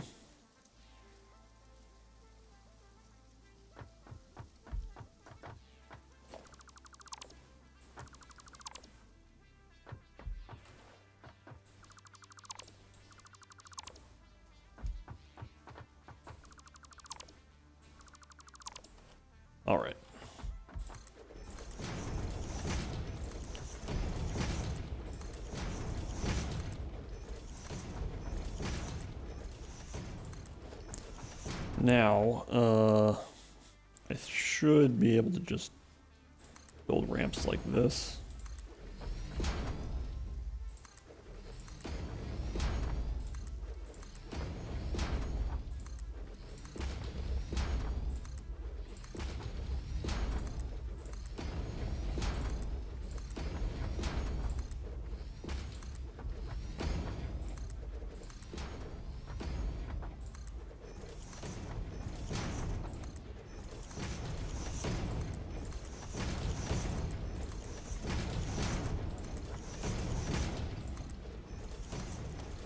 Okay.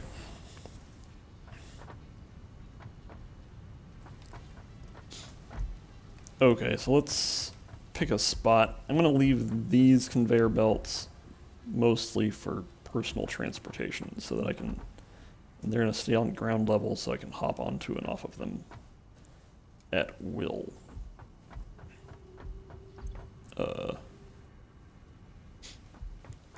On the other hand, for the iron or steel plates, I'm going to use stackable conveyor poles for them. So stackable poles are interesting because they start out kind of high already, and then you can stack them arbitrarily high. And they also have ladders on the sides, so this provides a sort of means for building vertical ladders, although it's not the most compact way. And also you can't, I'm guessing you can't, like, I've never tried this, but yeah, you can't connect ramps to stackable conveyor poles. Which is not a problem. I didn't really expect that you could, but I've occasionally wanted to just build a ladder that connects to a ramp. Anyway, so I think I'm going to keep this relatively simple.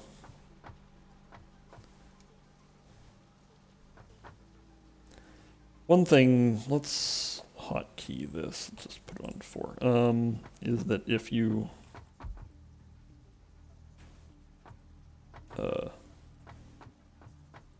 have some stacking ramps like this,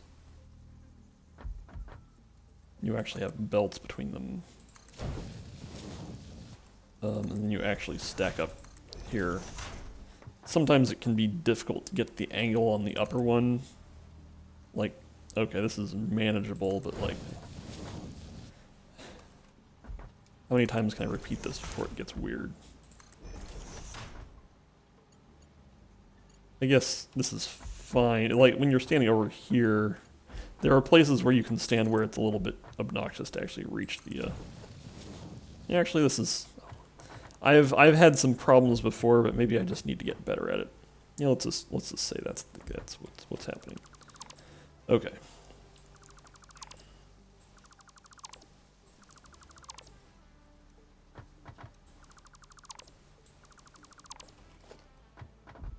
Now, the question is, am I okay with... I think I'm going to actually move this over so it's closer to the logistics, or personal transport. Okay. Let's just... We also want it to be in a place that's easily... Because these things can't... don't work with snap to lines, like, you can't snap to each other. I need to be able to keep it straight just visually, which is not the perfect solution, but actually this is good because it's like right in the middle and the legs sit right on the like vent edges. So let's just do this. I guess another question is if we can count out how many foundations are equivalent to the approximate maximum length of a conveyor belt. So again, the maximum length is 24. I'm not counting. So 1, 2, 3, 4, 5, 6. Okay, so it's basically 6. So if I put a stacking conveyor pole here, I should be able to...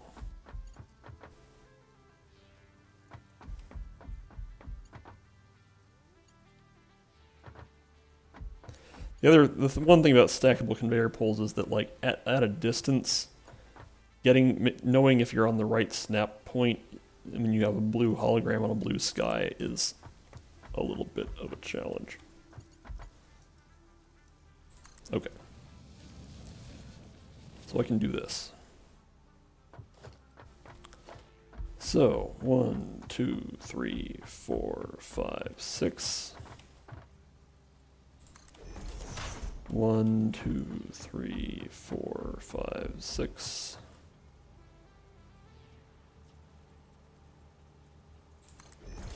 1, 2, 3, 4, 5, 6. I think this is correct. Let's double check.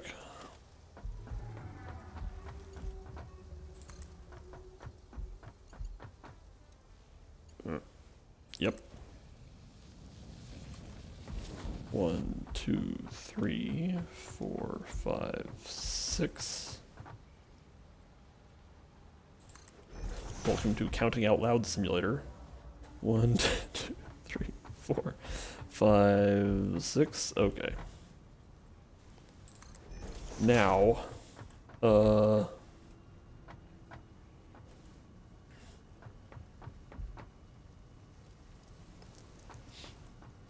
think now what I'll do is hook up the conveyor belts, and then actually what I probably should do is just take care of this now.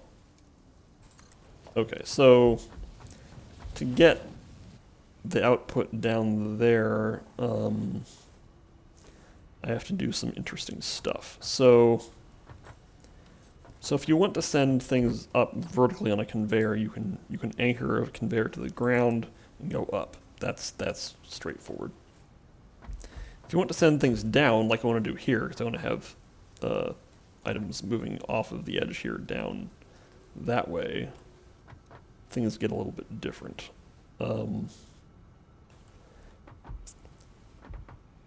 You have to...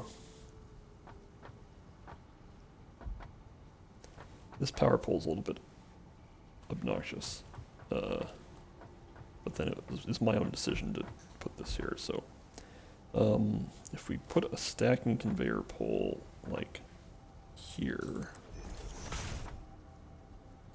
and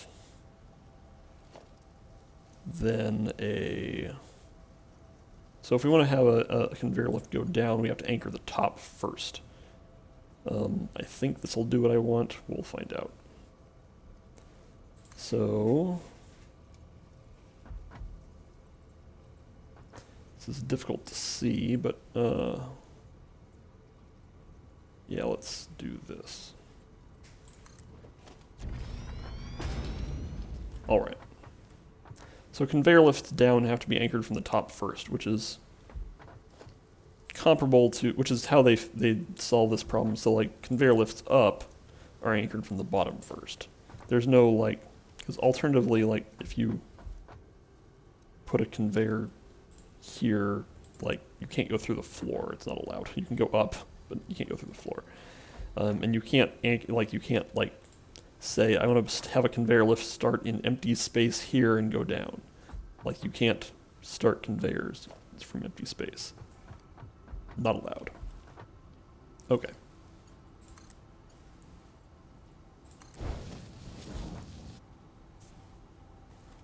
All right. So the question is how far down that thing went, which I'm guessing the answer is not all the way down. But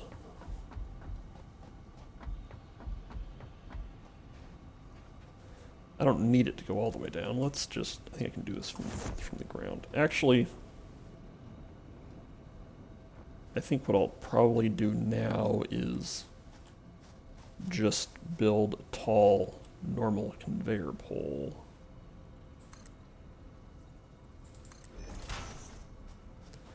And like that. Okay. And then we can work out getting that hooked up later.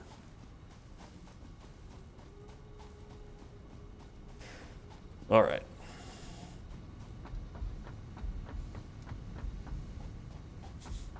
That whole conveyor lift discussion revealed something that is not actually secret, which is that I've been playing. I have a different Satisfactory game that I've been playing offline. So that was when I worked through that business of like what the rules are for sending a conveyor lift up or down.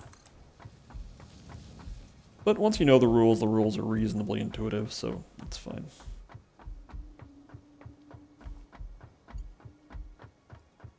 But I did spend, 15 minutes struggling with conveyor lifts before I figured out that you have to anchor the start, and if you want to go down, the start is the top.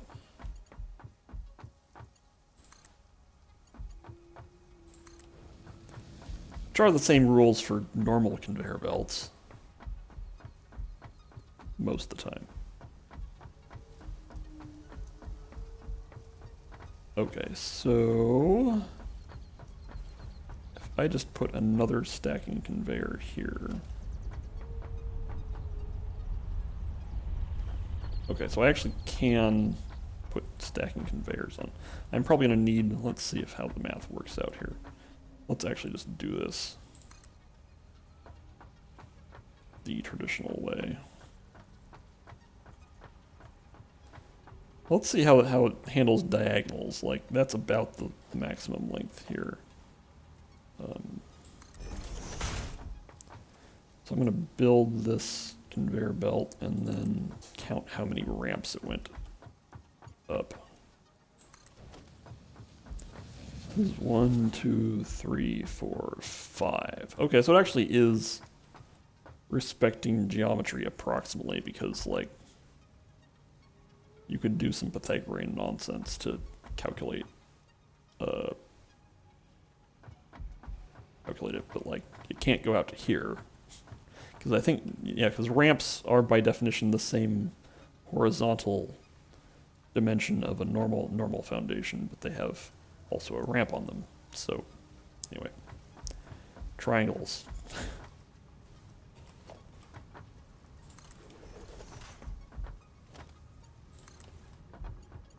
You can't cheat by having conveyor belts go, oops, that's not what I wanted. By having ramps go up or down angles and have the same horizontal distance. Not allowed. Okay.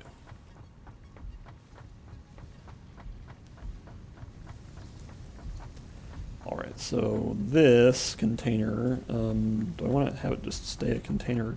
Well, the splitter's right here, so let's just split.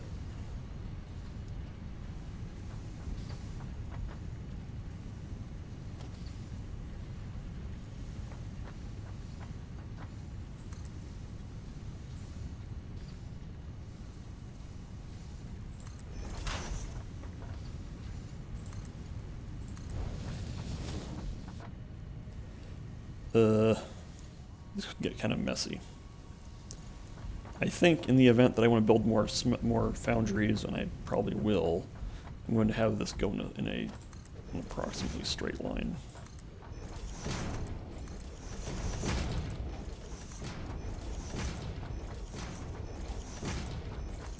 Oops.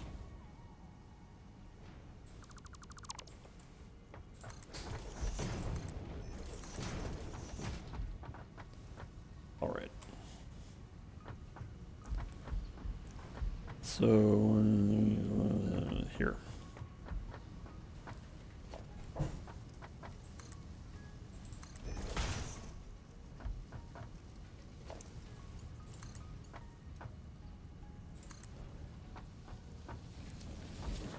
And let's just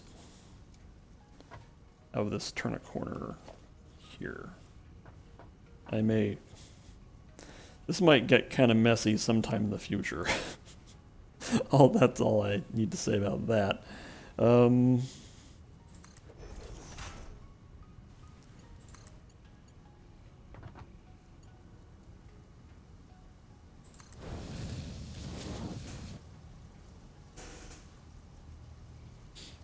One of my cats is making a noise that sounds like he might be barfing.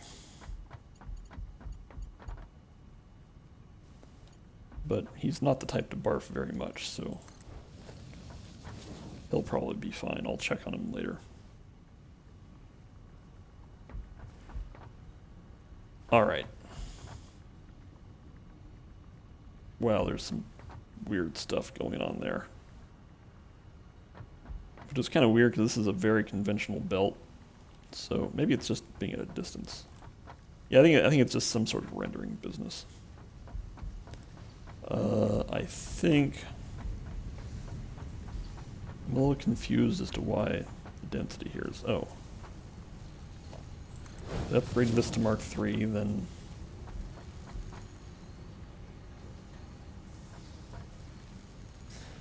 Which is to say. Right. This was a pre-steel factory, so.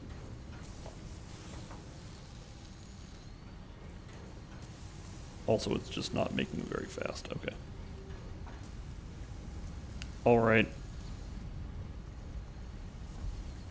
So, yes, there's a world where I need to expand steel production, but that can wait. Alright, so now we should have steel pipes being conveyed over closer to the main factory area. I guess the cat might not have been barfing. He might have just been trying to open up a cupboard, which is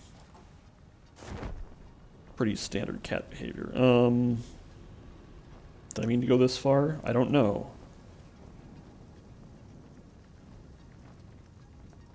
Parachuting off of conveyor belts is really rad, though. It's an unreasonable amount of fun. Okay, yep, I think we're all wiped out here, so let's take these constructors down. Yeah, that's all fine.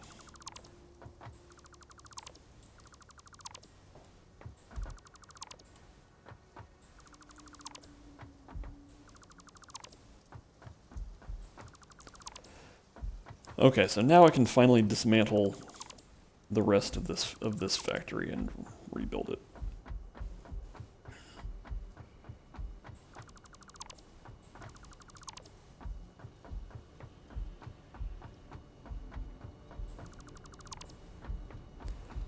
Let's see, I'm going to leave that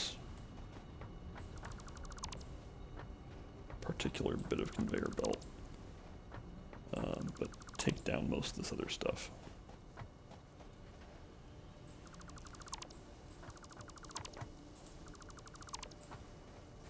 How's my inventory doing? I think we're going to be okay in the near term.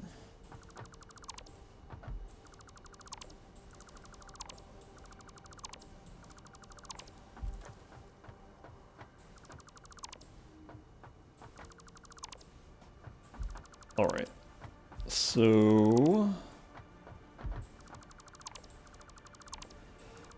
now we're in foundation disassembler mode, but so the plan here is I'm going to build a lower foundation and use that to be the foundation, be the smelting area just a little bit off the ground so I can avoid like little imperfections like small rocks like that. And I'm going to try to build smelters to full capacity, which is to say enough smelters to smelt all the iron coming off of these 3 miners.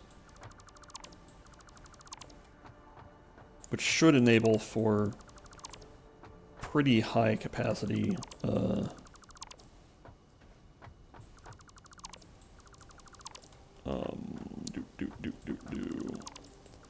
reinforced iron plate production.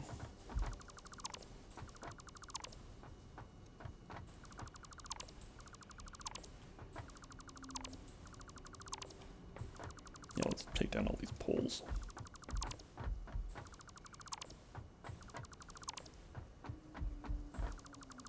Which, at the rate I'm going, I don't expect I will finish this factory today. but I should get pretty good progress on it and finish it tomorrow.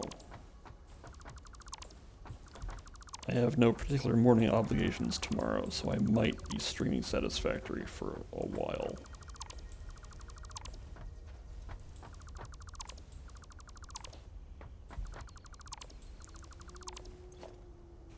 Alright, I don't think my inventory is going to be full of concrete, such that I have to drop any of it off.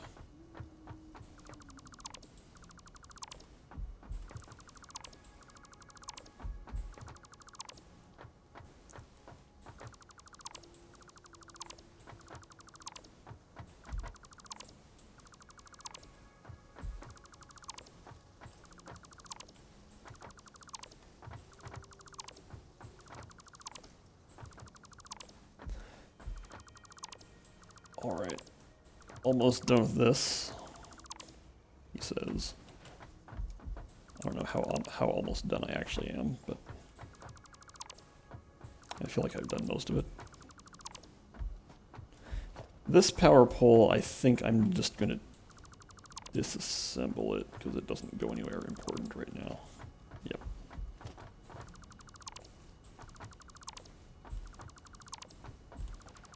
Oops. That's fine. I can disassemble from underneath just as well as from above.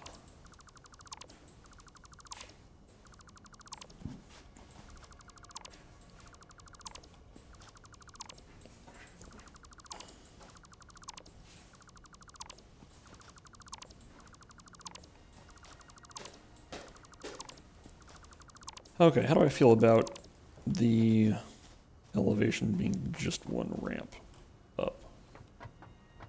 Let's actually make it even lower than this.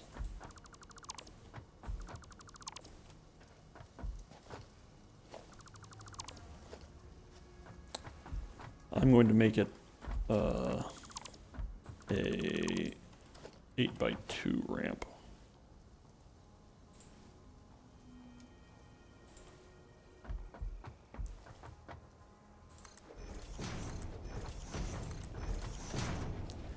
Which is not something I use very often, but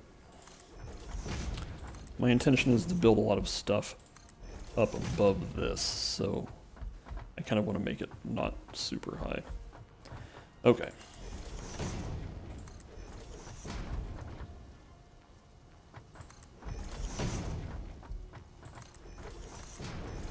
Now we rebuild a bunch of the foundation that I just, well, not quite the same foundation that I just tore down. Otherwise I wouldn't have done it like that. Okay.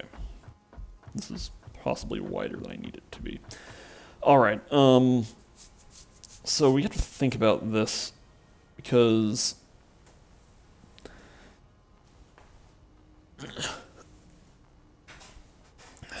as I was saying, we'll have 360 iron ore per minute coming off of these 3 miners. I think what I'm going to do is build smelters in a relatively straight, build 2 rows of smelters, which will result in a relatively more square than if it was just a single line. I guess I could.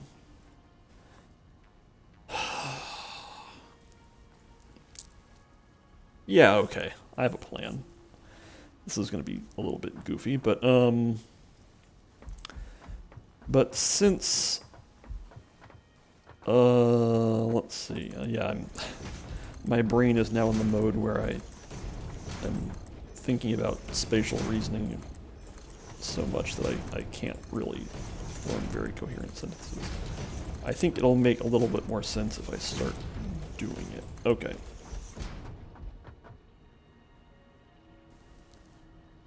Alright.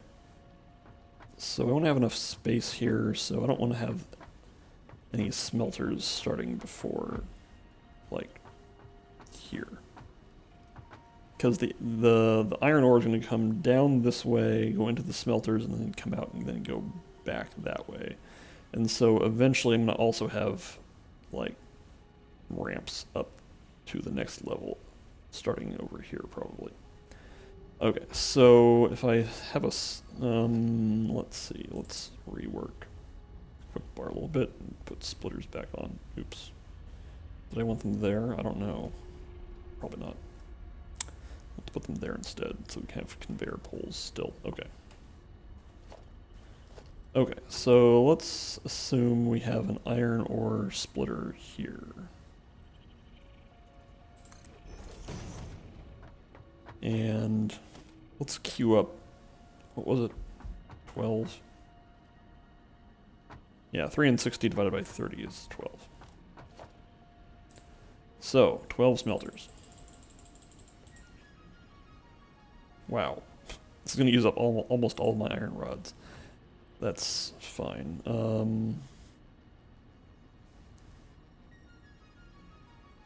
There, okay.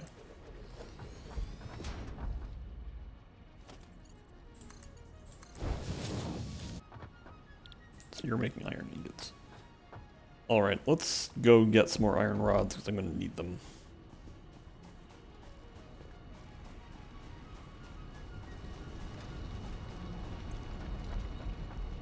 I actually have quite a few iron plates. So that seems like much less of a immediate need.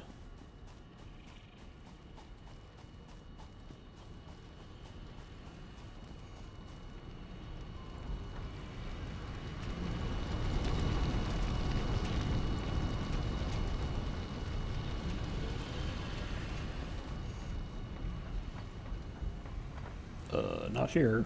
Here. Oh. My inventory is full of garbage. Let's put away this power crystal. I don't expect to want to use that real soon. I'm also gonna put the dynamite away.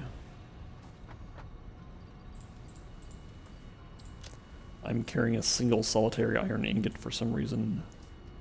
Limestone also can go away. Let's see, how are we doing now? I'm carrying a lot of copper wire. Can I put away some of it? Yeah, okay. Alright, can I dump these screws in somewhere? I bet I can.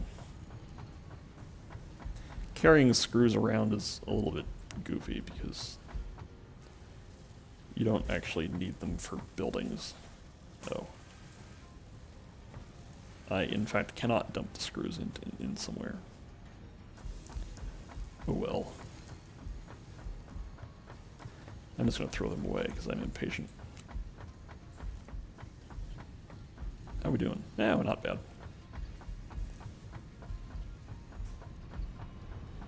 Okay. There. And let's pick up a couple more. There. That's enough iron rods to last us a while. How are we also doing on power? Oh, we're doing just fine.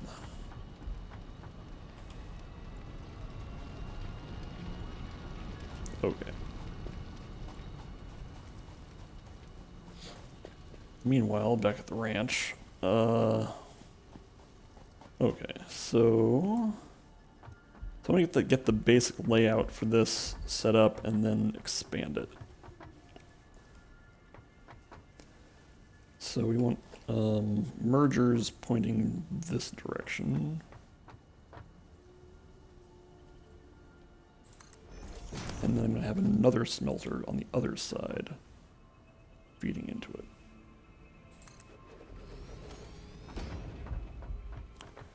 And that means a splitter from here feeding this way. Yeah. And then the splitter will also feed a smelter going this way.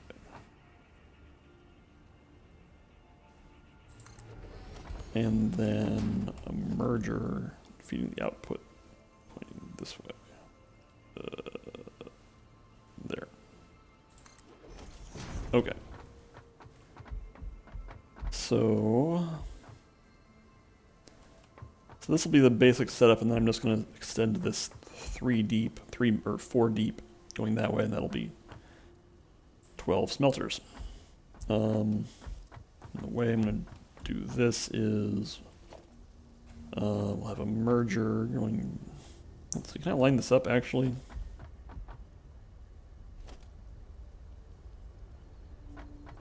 Can I pull it down the ramp while keeping it in line? Yes.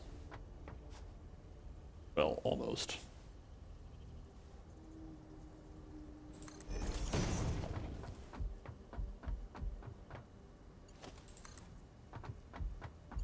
Can't quite do that, but I can get pretty close.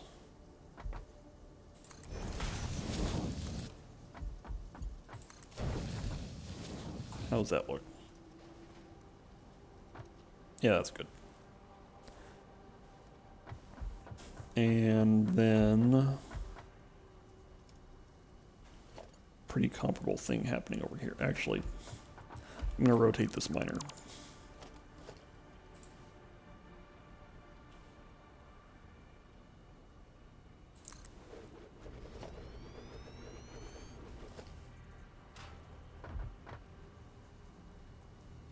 And this should work.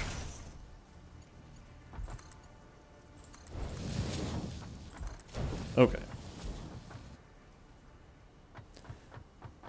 And then we can hook this up in the obvious method.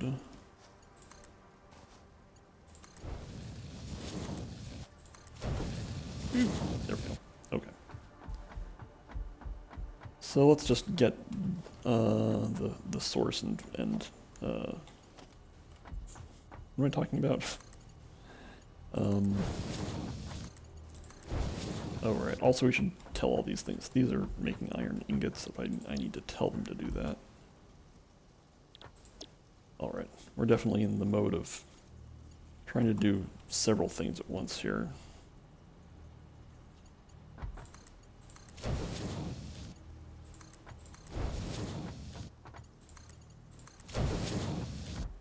Okay. So that's the basics. Now we just need to build it out a bit.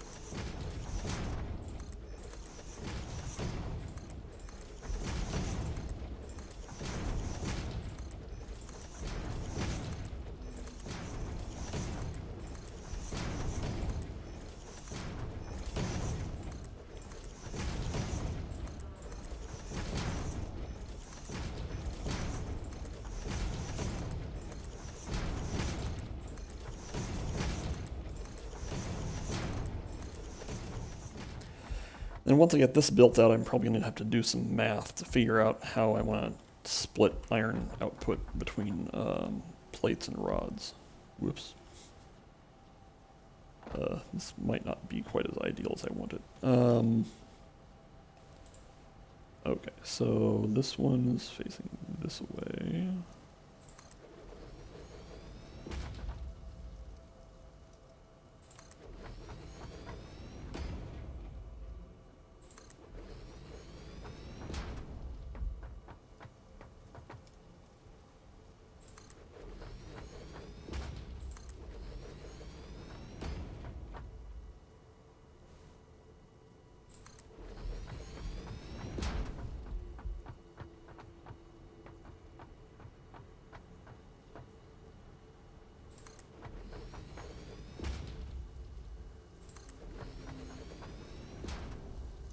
Okay.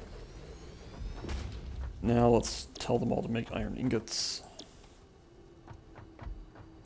Because again, that's something that's easily forgotten. You don't want things not having orders.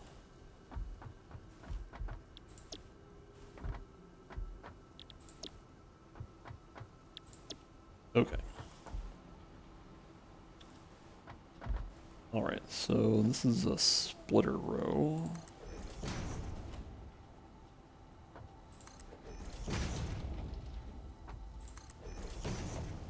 Alright.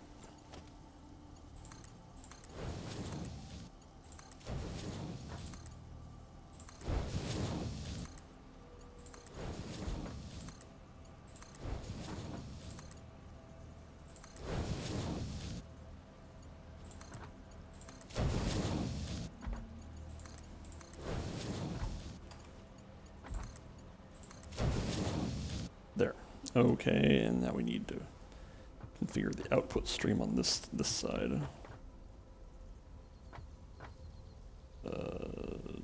Zoop. Yeah, okay, that's fine.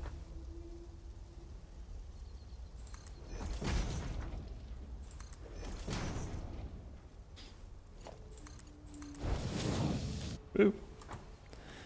All right.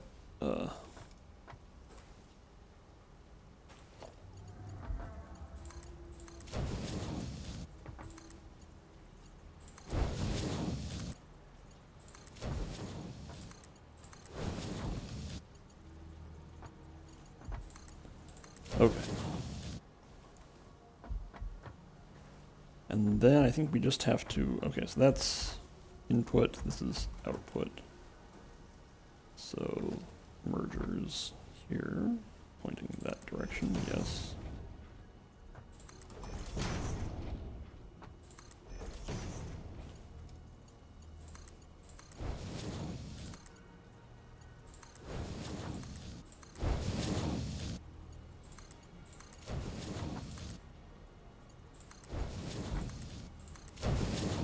All right, and then these conveyors. This will all be very beautiful once it's done, I'm sure. Or at least that's the objective. And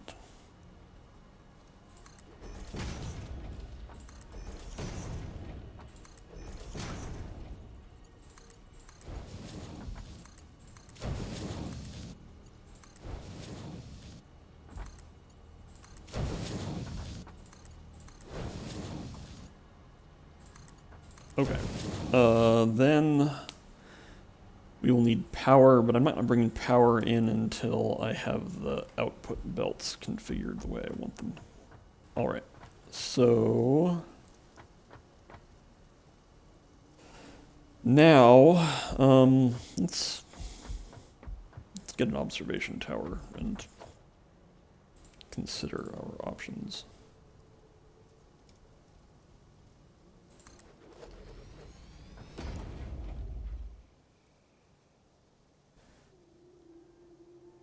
This looks like a good place to stand up here and do some math. So what we're going to do is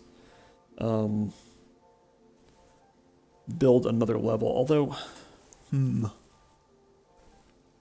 Okay, so smelters take 30 iron ore and turn them into 30 iron ingots every minute. So we're going to have 360 iron ingots coming off of this thing. So the ultimate goal is modular frame.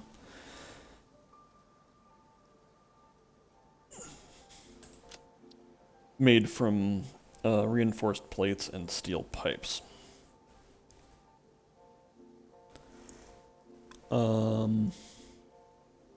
Which really means we need to make reinforced iron plates from all this business.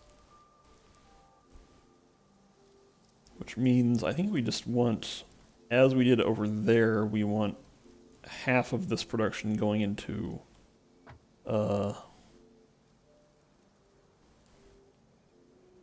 screws and half of it going into plates, which means so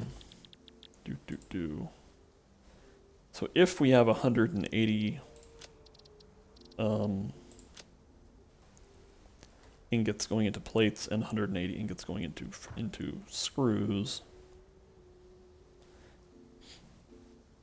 I believe plates is 30 plates for 15, or 30 ingots for 15 plates, and screws are like 15 ingots for, no, I have to make rods first.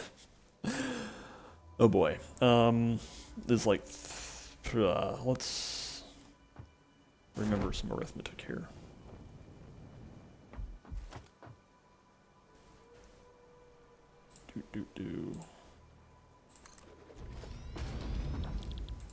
Yes, 30 ingots for 15 plates, or 15 ingots for 15 rods, and then 15 rods for 90 screws.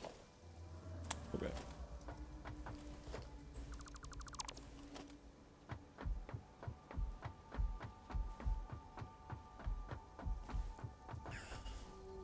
So if we have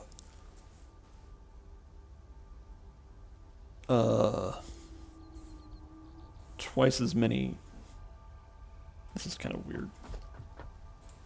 Confirm this. Yeah, this is just 15 for 15, whereas plates are 30 for 15. Okay, that's fine.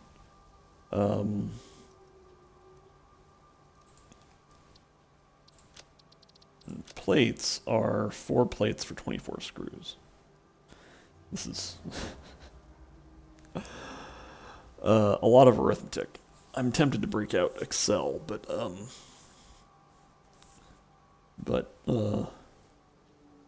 kind of trying to only do the math in my head, which might be a mistake, but too bad.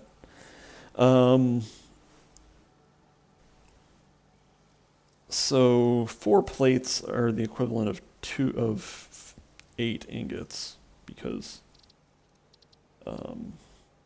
again, 2 plates, two ingots for 1 plate.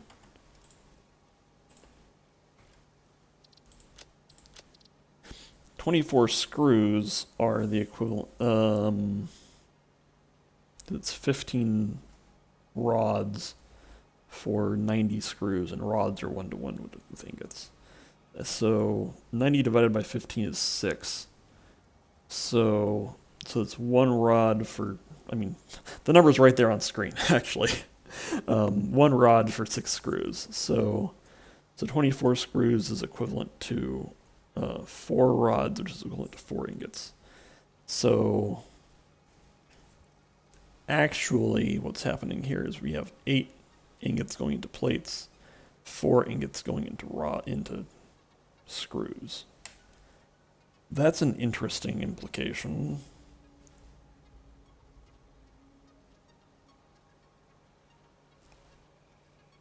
I don't have an alternate screw recipe, right? No, okay, that's fine.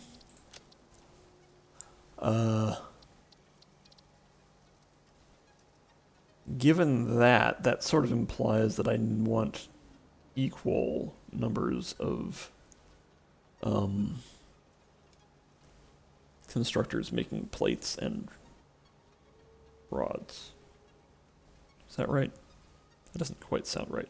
I want equal ingot consumption in, or no. No, I didn't, that's not correct. Yes, okay. Right, because this means 8 ingots for plates, 4 ingots for rods. But yes, yeah, equal numbers of constructors making plates and rods will have twice as much consumption on plates than rods. So if we break this up into units of 15, or no, we can do it in units of 30. Because again, 360 divided by 30 is 12.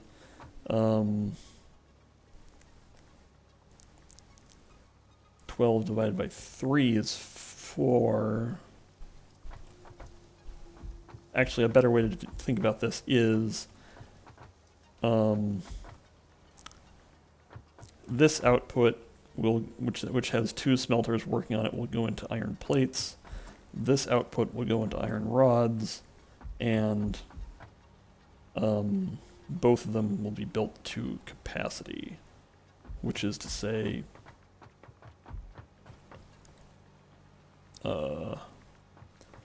8 constructors making iron plates and 8 constructors making iron rods. Okay.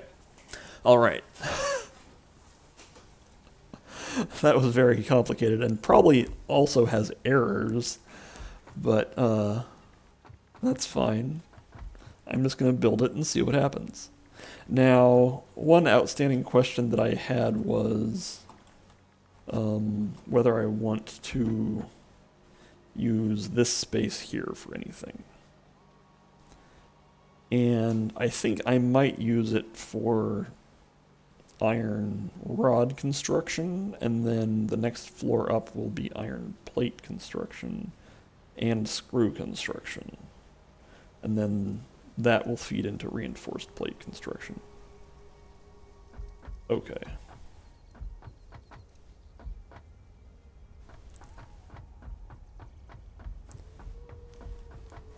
Now, the other question is whether I want to leave these here.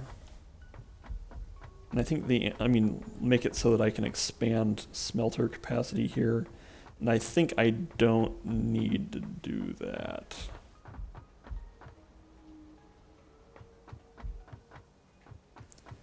But what I think I will do is flip these mergers around so that they're pointing the other direction.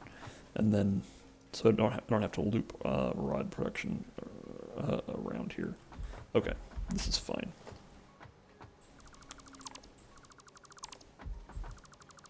So we're going to turn these mergers around.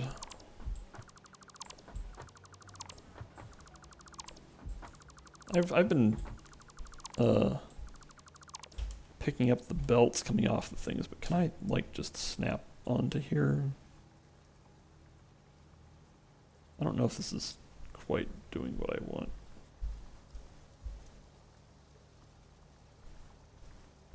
I'm just gonna do it like this.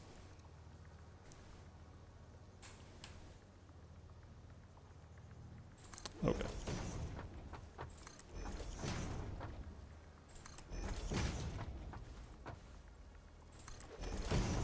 Okay.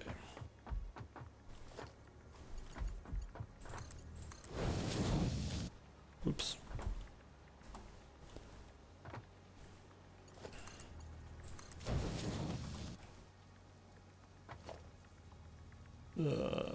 Right.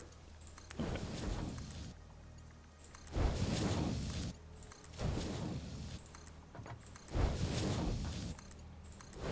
Oh, here comes Jasper. What do you think, Jasper?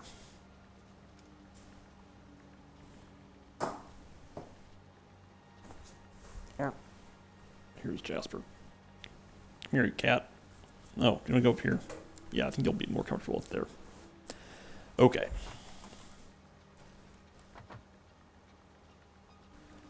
Okie dokie.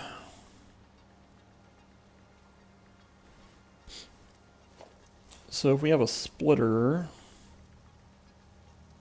there, this splitter will feed into, actually I think we're going to have to expand this out a bit.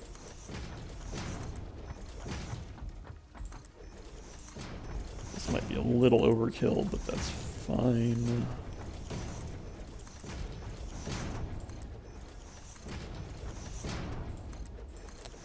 What I probably should do is queue up 16 constructors, because I'm going to need to build that many. Alright.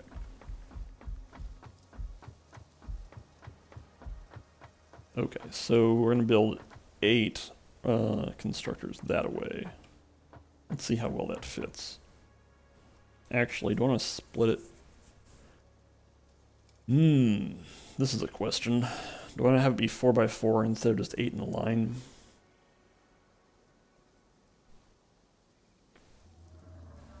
Out of curiosity, what's the... Well, okay, it's going to be 15 times 8, which is 30 times 4, which is 120, which is still going to be just fine for the Mark III conveyor belt. Okay. I think what I'm going to do is... Okay, this is going to get... So I will do 4 and 4, but I'm going to have them all feed into one output instead of splitting the input. Which... What I just said there is not a very good description of what I'm going to actually do. What I'm actually going to do is build a constructor. So I want to have this be in line like... I might actually use this one, but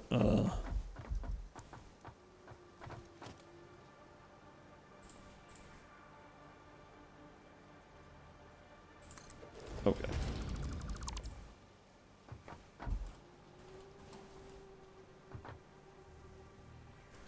Actually, I should probably build the constructors first. Okay, so 4 more constructors. Well,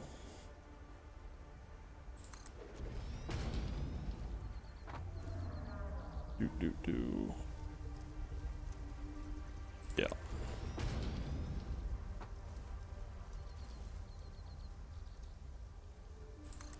Like this. And then we'll have the merger stream go like here.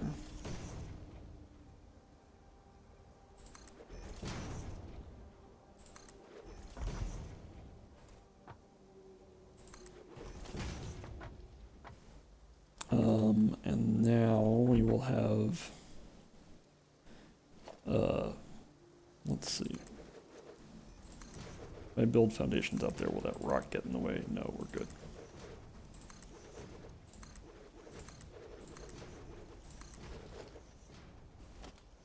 Alright, and then we build constructors feeding in here also.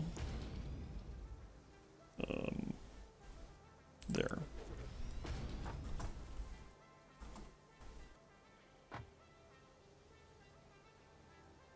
Something weird is happening. You occasionally get this weird error if floor is too steep like this.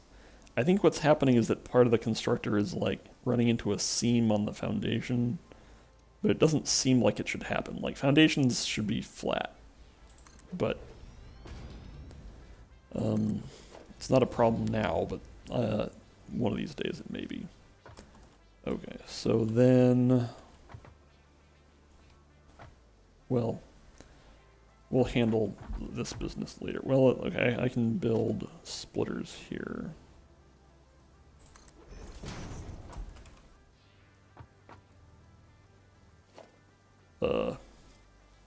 That's fine.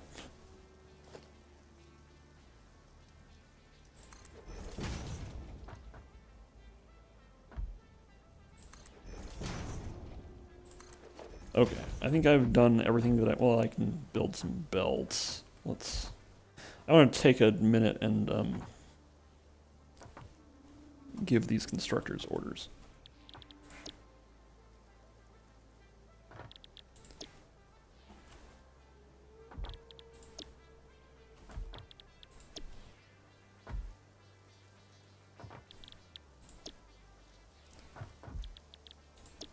Okay. Got a little under 10 minutes left here. So this factory will be not close to finished when I stop today, but that's fine.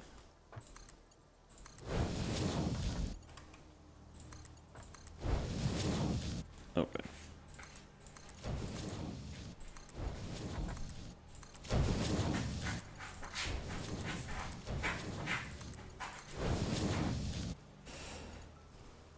I am definitely of the type of factory designer that wants to build a finished factory before turning any of it on, which certainly has some downsides, but I mean the name of the game is Satisfactory, and I like the satisfaction of knowing you built a lot of it correctly the first time, which is a way of saying that I like turning it on and having it all just start working. Okay, so we want input splitters here.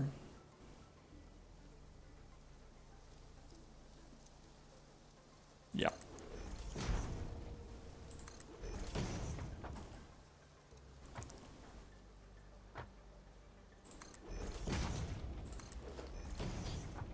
Because certainly there's a strong argument for building the factory in parts and turning them on and making sure they're doing what you think they should be doing.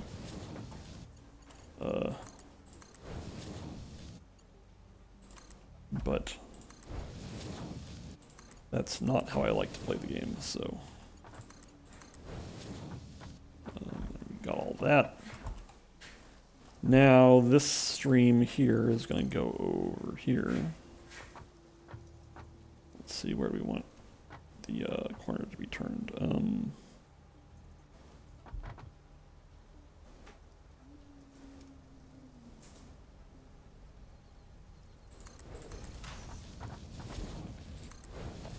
That's pretty good.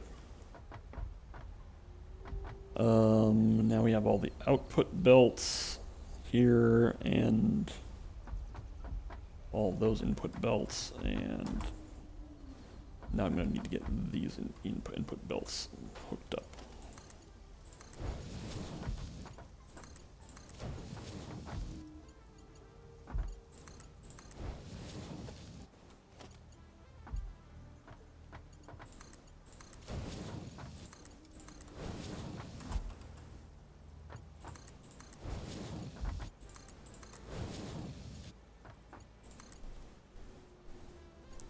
Okay. Alright, so then once this is all online, we'll have eight constructors making rods, which again is a total output of 120.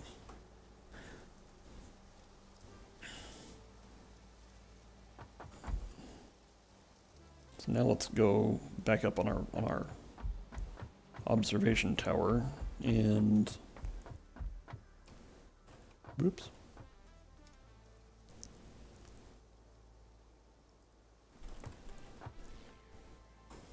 Oops, Durga's here to play with my headphone cable.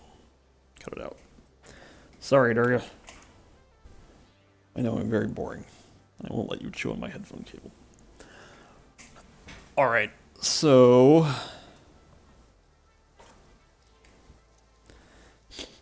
the next thing I want to do is build an elevated platform on top of all of this operation, and that will be where iron plates and screws are manufactured. So,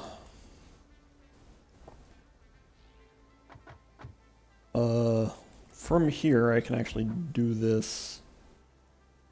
How ugly am I okay with this being? So I can do this.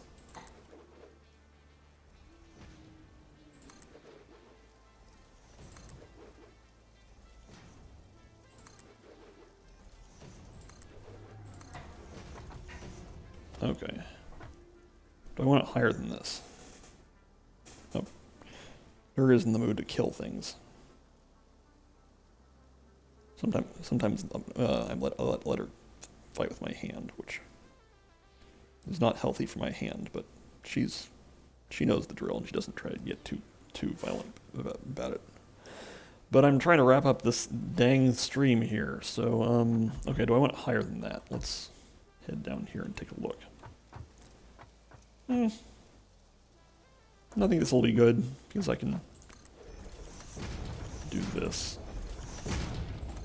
Some of these foundations will be taken out to make room for inputs.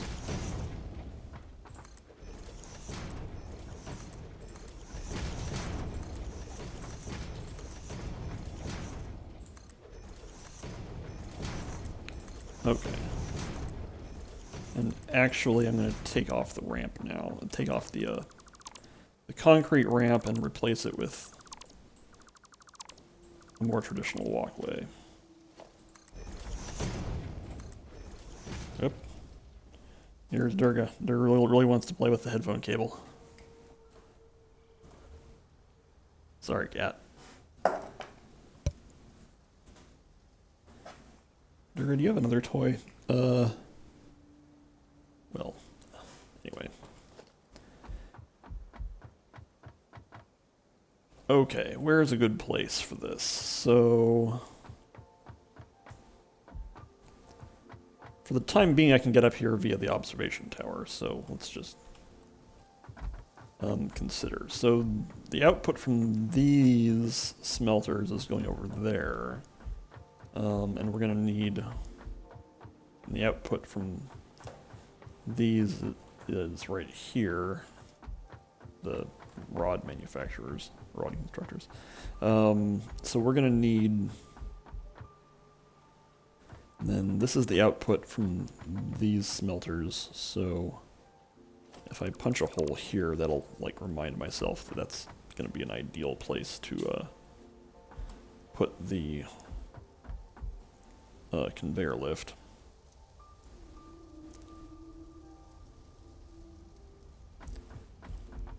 But Let's see, how do I feel about putting a ramp here? Let's try this.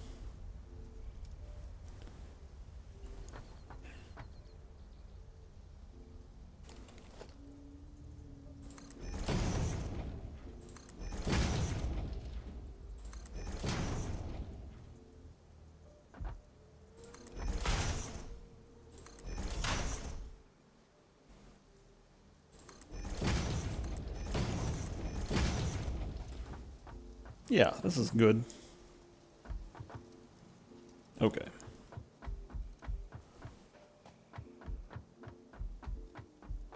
I think that'll be relatively out of the way. And now I can I get this in line?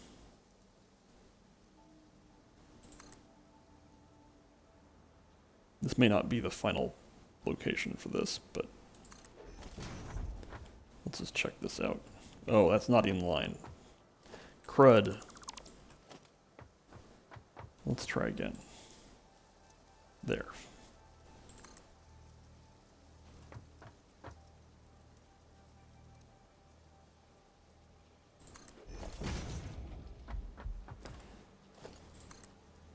Oops. Uh-huh. Third time.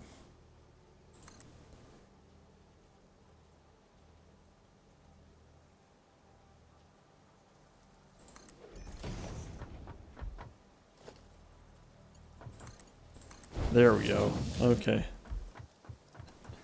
And let's see. So now if we have that there, and if we have an output there,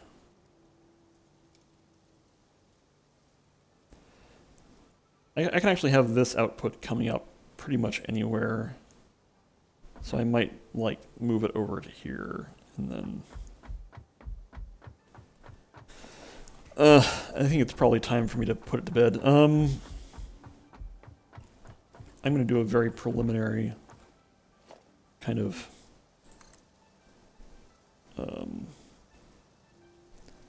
let's say we put this like here and then just bend this down. Let's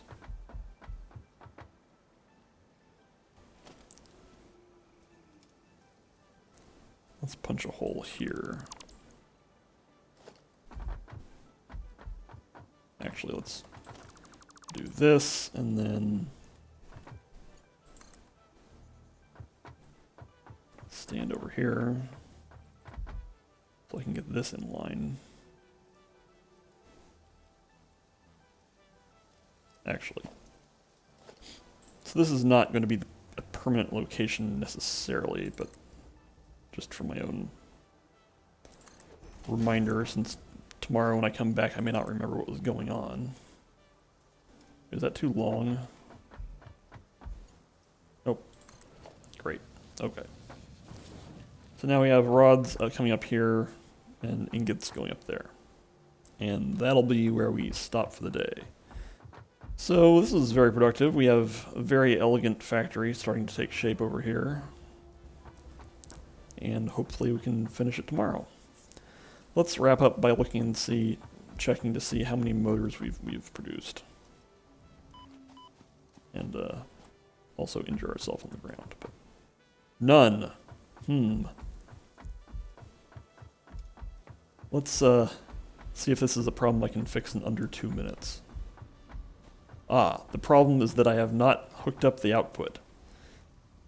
Okay. That certainly is a problem.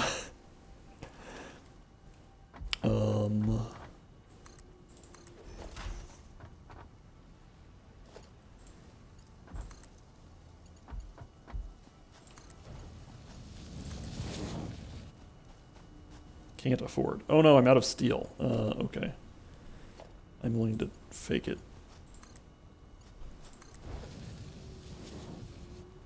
There. Yes, a problem I could solve in under 2 minutes. Alright. That's all. See you tomorrow.